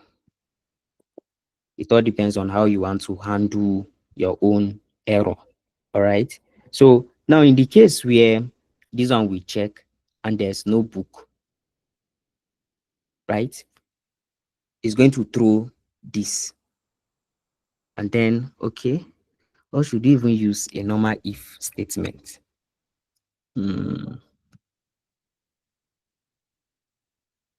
Should we use a normal if statement? What do you guys think? Should we use normal if statement or we should go with this?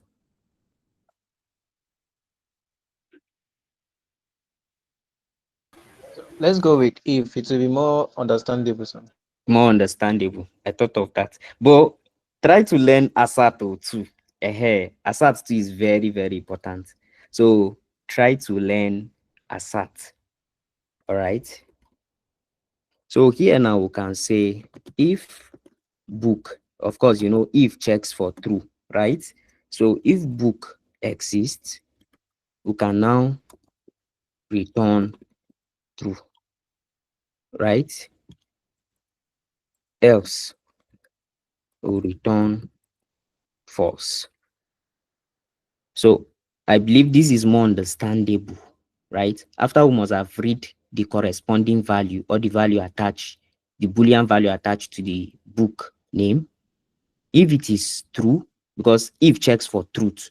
So if book exists, that's in a situation where getting the corresponding value of that book, you have true. It means the book is available in the book record. So it should return true. So the person should be able to borrow the book. Why in a situation where it does not exist, else it should return false. So in that case, the person won't be able to borrow that book because it's false. So any question from this contract that we have done?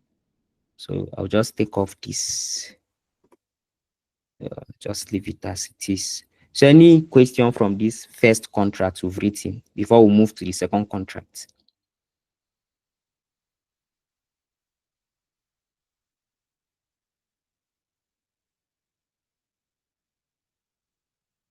Any question?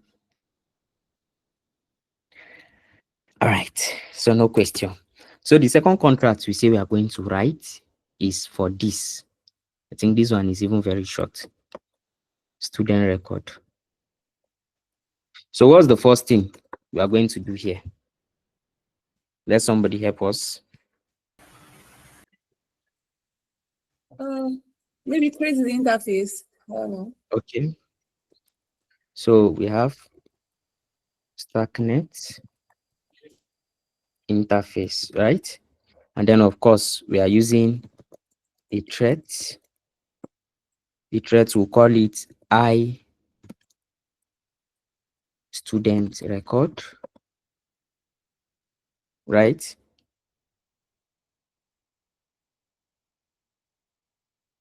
So are we correct? Yes, sir. Okay. Okay. So apart from this I student record, are we doing anything again? Yes. Okay. So what's that? You're adding the contract states. Okay. So See. T contract states, all right.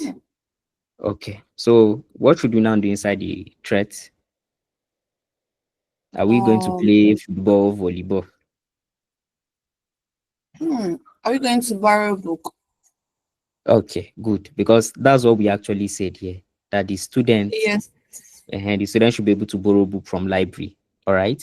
So Yes. now we can now create a function. We can let's name it to be borrow book from lib. Let's just shorten the library to lib.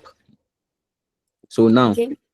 yes. So now, of course, we are going to be keeping record of the books that are being borrowed somehow, or student that borrow book. So it means that this one we have access to write the memory.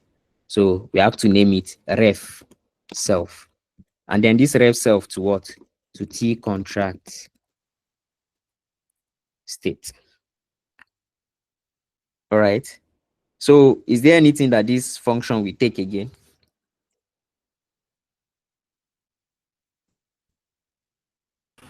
Yes, I think the book you want to borrow. Okay. So we have book name, and then book name, of course, we are just dealing with the name of the book. So 252, file 252. And is there any other thing again it's going to take? Maybe bullion. Okay. That's, Boolean. Okay, remember what we said. You know, what are we looking at? We are looking at cross-contract interaction. All right. So Student name. just okay. Product name. Like what I saying, sorry.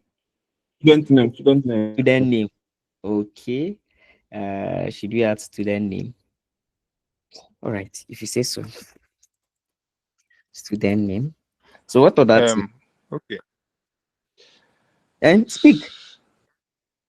No. I had another architecture actually. Okay. So you can continue with this. Okay. The main contract that I thought you should be working on should be the library. Okay. The library checks if the student exists in the school, in the student record, before it actually fulfills that borrow book function. That kind of thing. Okay. In a sound engineer now. He must check everything. All right. So any other thing before we move on?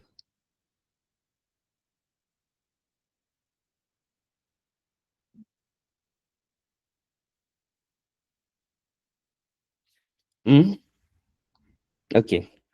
so let's go with student name to be felt 252. All right, since you guys say let's keep record of the students.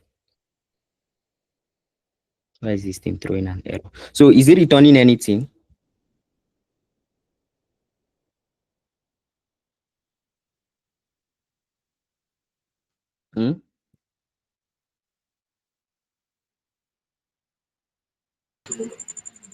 Yeah, it has to now. Okay. So what should they return? A boolean to know whether it's successful or not. Okay, good. All right. So of course, this is interface. Look at me. I want to go straight to function. So we now have our interface. You can add other functions, Sha, that you think could be necessary to this contract with time. So that one is left for you to go and do later. So that means the next thing we have to do is to declare our contract module, right? So we have Starknet contract, and then under here we have our module and then student record, right? So here now, of course, what do we need? We need storage, right? So we have storage, and then this storage we use a struct called storage, and then this struct storage, what should we store inside?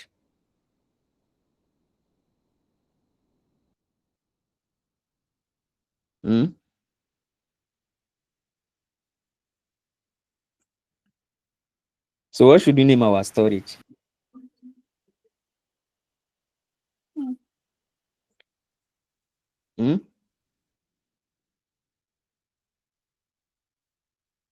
So should we call it borrowed books or student borrowed books, or should we name it? Because since nobody is saying, let me name it borrowed books. And then these borrowed books, let's map, should we map the name of the student to the name of the book? So in this case, we are using map, and then we are name of student with name of book, right? So name or student name instead, student name is being mapped to book name. So that's what we are doing here. So who can tell us why are we having this error?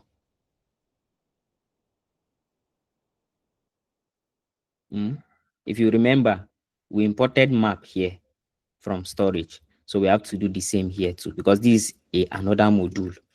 So use Starknet storage, and then of course inside our storage we now have our map, and then semicolon.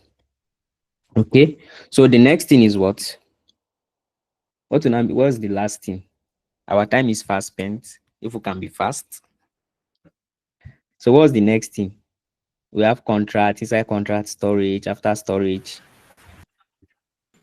implement. Okay, so IMPL, right? We are implementing what? We are implementing student record IMPL, right? Of what? Now, of the threat we have here. And since the threat is outside of this module, you have to use the word super to import it. And then, what is the name of the threat? Student record.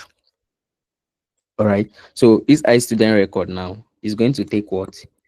Of course, a contract state, since it deals with storage. So we only have one function here to implement, which is this. I'm going to copy it. Here, I'm going to paste it. And then, so this one, of course, we are no longer looking at the type, but the contract state itself. So I'll remove the T. So, and here, we are going to implement. So now, from number one, we say we need to interact. If you go back to our initial or our main plan, where was it?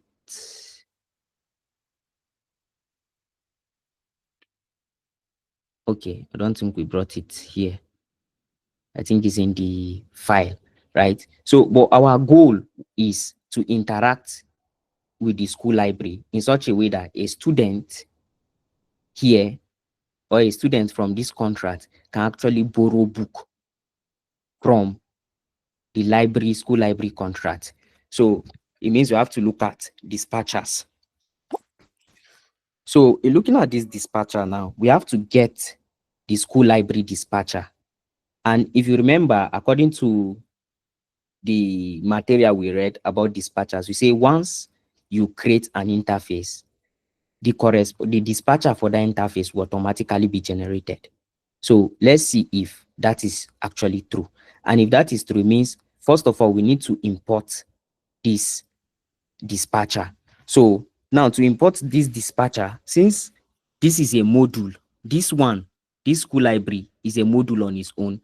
And then this, of course, the dispatcher is from this interface, right? This interface generates the dispatcher. And the interface is outside of this module. That means to import it, we need to use the word super, right? So if we use super, I want you to take note of this so that you see that truly all those things are being generated. Now, if you check, these are all the things that I can import. And you can see that we are now having dispatchers. Look at iSchool library, which is the thread itself, the interface itself.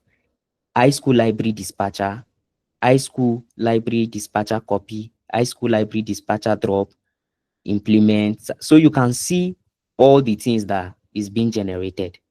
So you remember there are libraries dispatcher and there are normal dispatchers. So you can see these are the normal dispatchers here that we have here. This is the normal dispatcher. And then if you come down, these are the libraries dispatcher. That's why you see iSchool library dispatcher, because normally the name is of the interface is normal school library.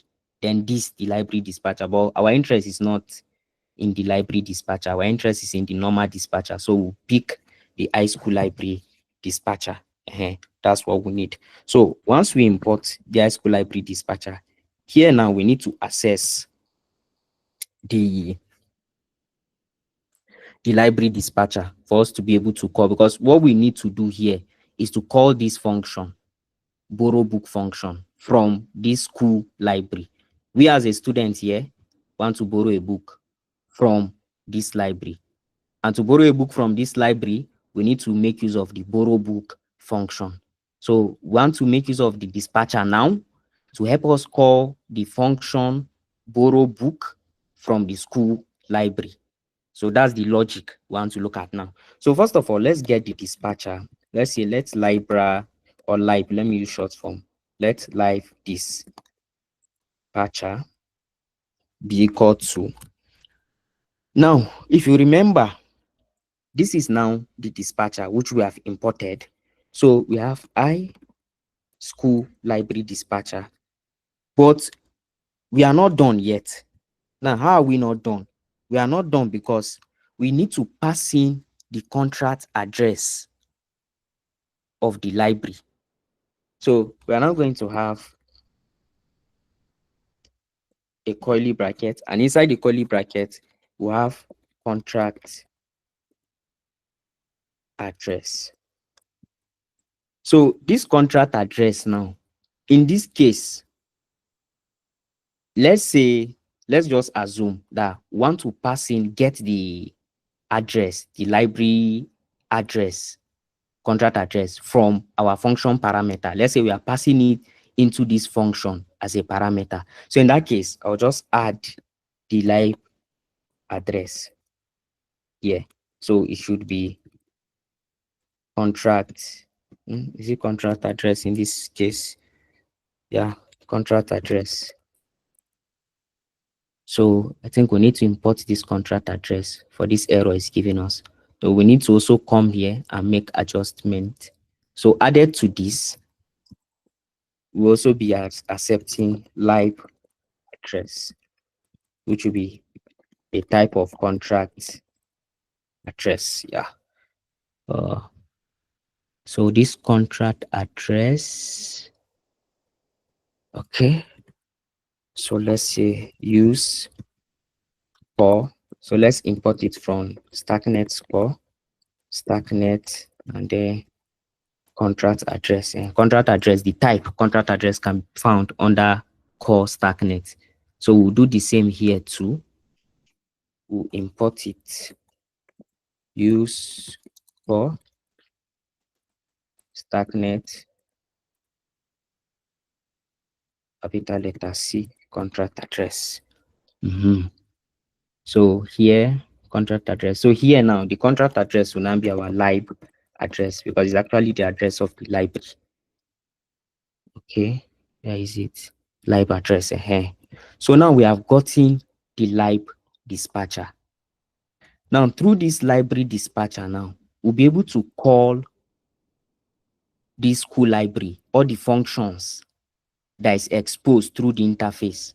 So the one we are really concerned about is actually this borrow book. We can also call the add book if we want to, but our concern is the borrow book since we want to borrow a book. So now looking at the logic or looking at borrow book function, for we to be able to borrow book, this boolean have to be true, right? If it's not true, we can't borrow a book because for it to be true, it means the book exists based on our logic here. If it doesn't exist, it means we can't borrow because there's no book like that. So it means we have to look at that logic while calling the function here. So now, from here, we now have to check, right? So let's say, let's check. Let me just use the keyword check.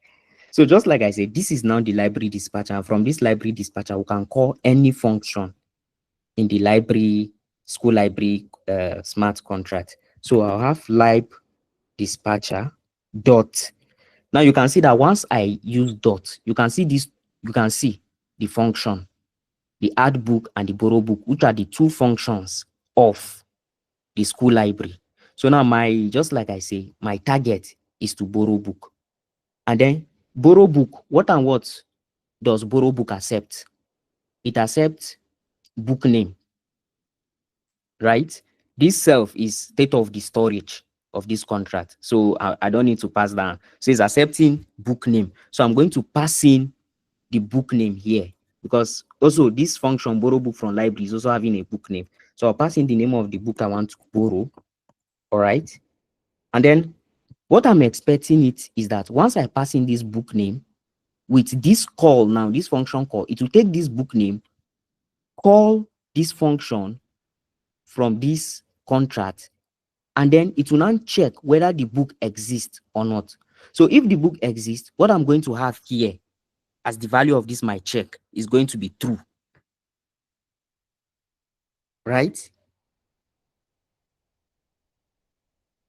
Hope you guys are getting it.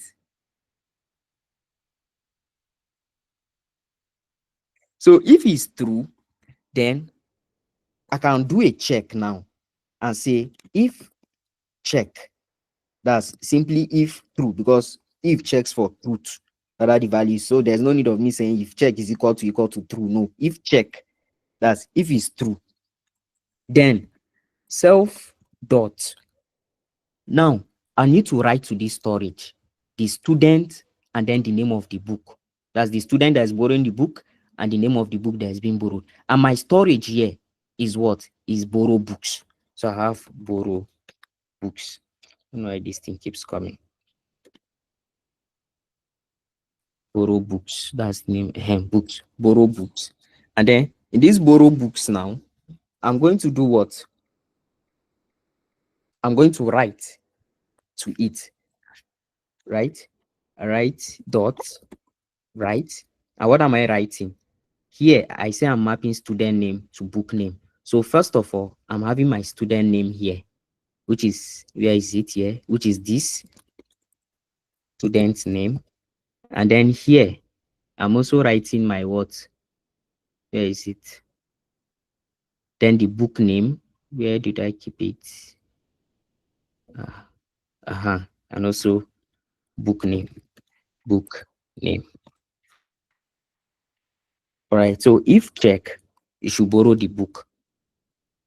And then once you borrow the book, you should now return, because we say the function should return a boolean, right? So it should return true for us to tell us that yes, the book has been borrowed successfully. Else, that's in an event where this check is false, that's the book is not available. So it should return false. That's borrowing of the book is unsuccessful. So I think this logic goes quite well with this. So lastly, before we end, there's something we did not implement. Remember, we talked about events, all right? We have not implemented events yet. So who can help us? Who can take us through the process of implementing event? At least let's implement event for this our method, this add book. So that once a book is added, since we are not returning anything, the event can be emitted that can emit the name of the book that is being added. So who can help us? Who can help us? Who can help us? Who can help us?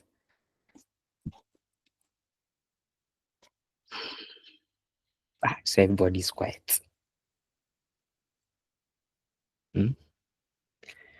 Okay.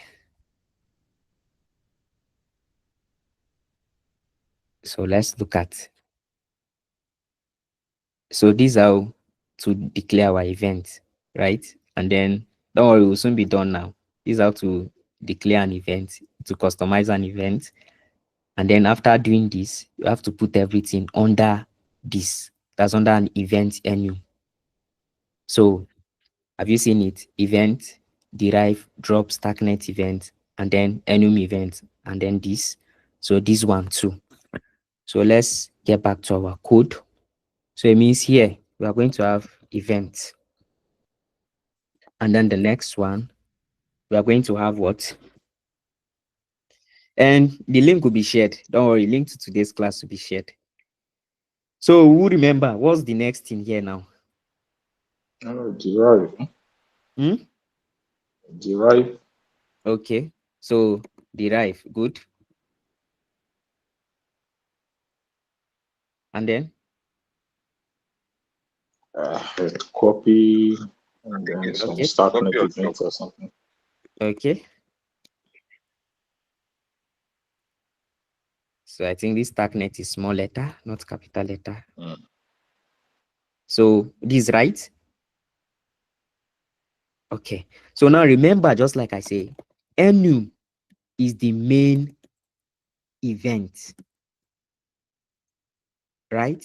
So, but we have not declared our custom event yet.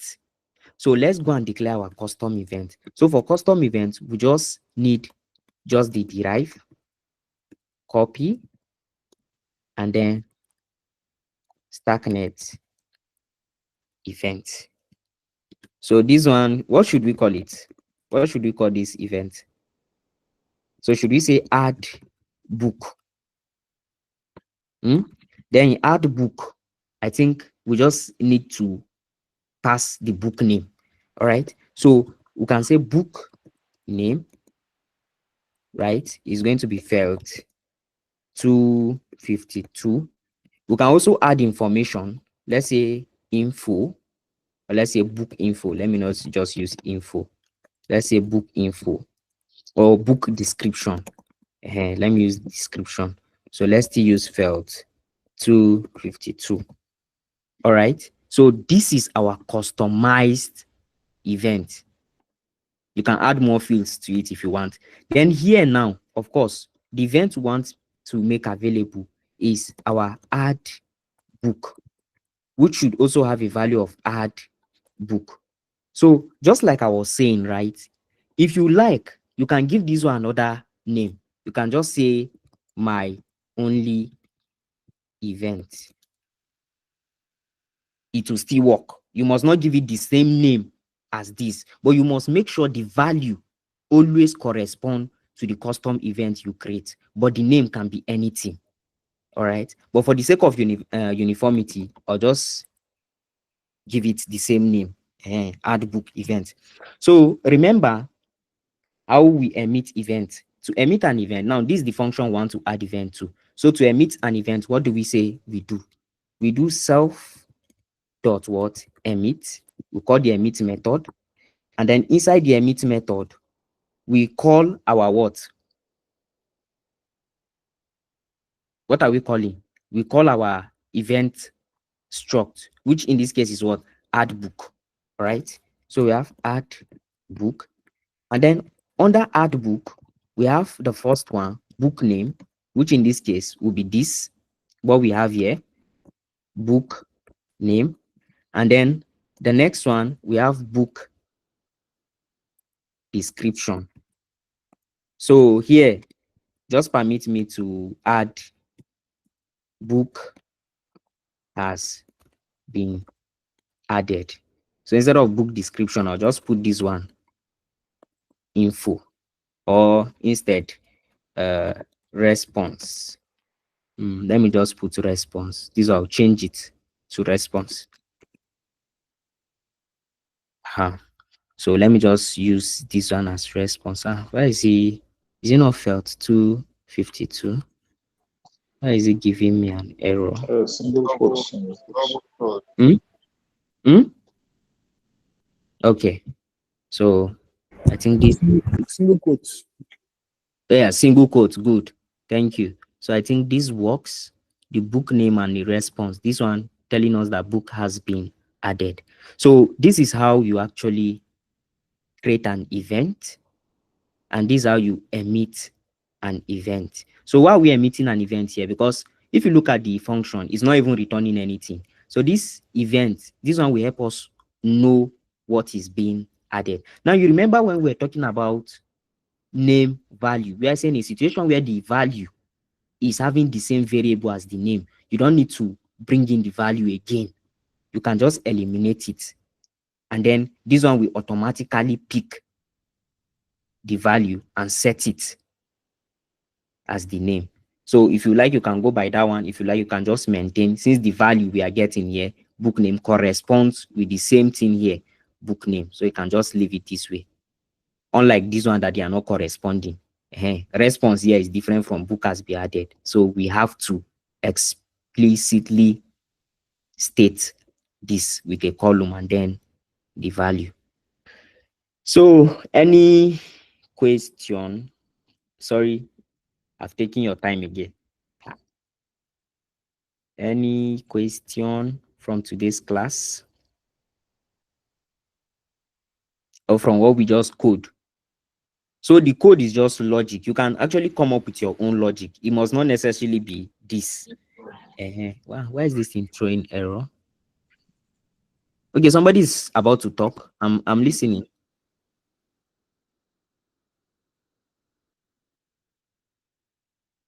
Drop. Why is this thing requiring a drop? Where? So any question?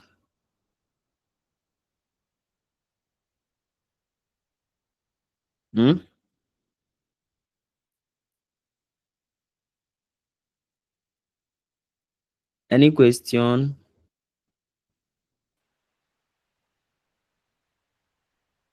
Not for now. I think we need to digest that first. Okay. So, but hope today what you people receive today is not too much. So I think that's where the issue is coming from. It was complaining. There's no drop threat here. So any question? In that event, we can still use an event to emit maybe a negative response. Like maybe the logic didn't go as planned. Maybe you didn't add the book addition wasn't positive. You can add an event to like maybe declare that it didn't go to. Yes. In fact, you can go and work on it, right? I will not do that here on your own. You can do a check. You know, here what we just did is that we just wrote the book record straight. So you can decide to first do a check to see if that book is actually already existing in memory. And if it is existing already in memory, you can decide to just emit an event that says book is like book exists or book already exists in the library, just English, you know. You even join Pidgin if the English too much. So you can just say book already exists or is already existing, or failed. Book cannot be added because it's already existing, something like that. Else, you can do it in such a way that if it's checked and is false, they should add it and then emit an event that book has been added, something like that. So any question? So I wanted to ask, first is now that we finished, we have written this code. Yes. Now yes. we talked about Starknet doing his thing off chain, then Yes. submitting it to on chain. Yes. So I will let me just use. Are you conversant with Solidity? I So am that I not, can but just make this. don't worry, just shoot your question. It might be something I know of. Okay. I have knowledge of. Okay, if a function is being, if a contract is being deployed on chain, Yes. when you're interacting with the contract, you understand, almost all the whole storage that it's being stored, that's all the whole storage that is not every storage on the contract will be read, that you have to pay some gas fees for you to finish the function before the function can finish, depending on how many storage the person, maybe is a bad developer, how the person now did a lot of storage, they are going to charge a lot more money just for the person to read that. So what I'm asking is, now that we're able to do all this meet function and the rest of them, and they are going to be deployed on chain, how then do Starknet now do the verification off chain and then submit it back again? It's going to be running on chain. Okay, now let me run this function, right? I'm going to run this function and then we'll confirm something. Okay, so let's say scab build, right? Then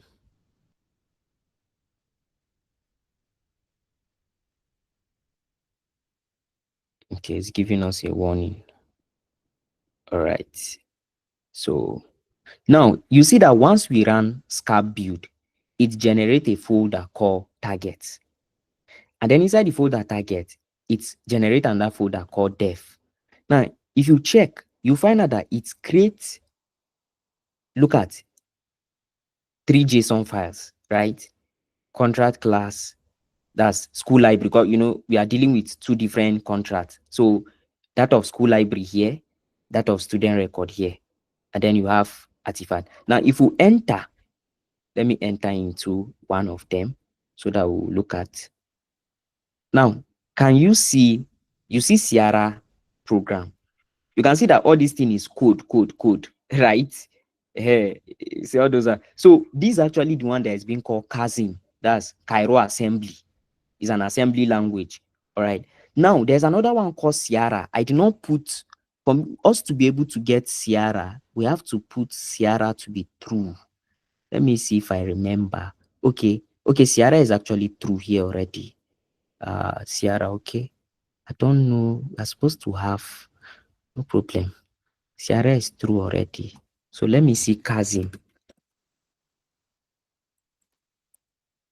Let me make Kazim true. And then probably we'll restart that this thing. So, okay, this is just the only thing we have here. Okay, so now you see this thing that it's, this everything you are seeing here now is like the computation it has done off chain, which is on your own computer, on your own laptop. So is these things you are seeing here that it's now going to send to the Ethereum blockchain for verification.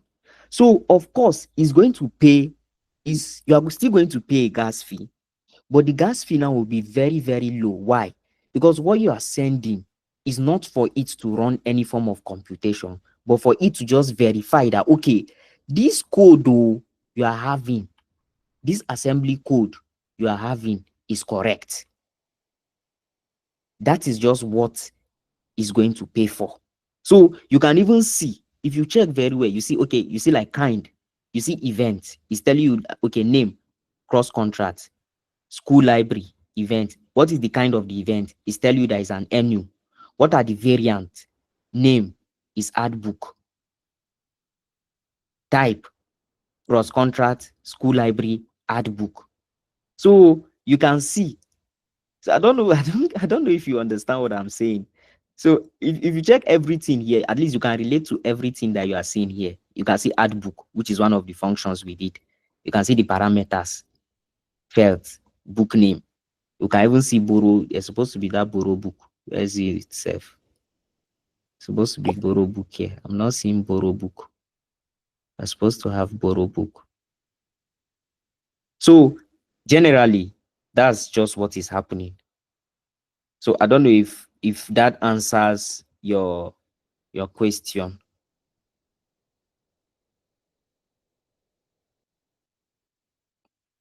So does that answers your question? Yeah. I think it's not a network issue. I was having some kind of network issue that time. But one thing I maybe I just have to get from the whole thing is that Starknet have their own EVM, right? Yes. That's the And only thing I have to get. And their EVM is actually that's the Starknet operating system. So you can see that when I now made, when I now made this, so you can see that when I made this Kazim Cairo assembly through, and I now ran it again, it now brought not just the normal Sierra, but also the Kazim. So which is the Cairo assembly code. So I think this is the byte code, which is the Cairo assembly. Then whereas this is the corresponding Sierra class, the Sierra, which is this, something like that. So, but yes, Starknet has their own. It's called Starknet OS, Starknet operating system, actually. I think he missed that one. We are actually doing the whole stuff. Yeah, you said talk about not paying for the computation, rather than Okay. paying for the application. Okay. You people should not be angry. Sorry, I've taken 30 minutes of your time. So sorry, like you that asked that question, is your network? Are you hearing me? Is your network clear now?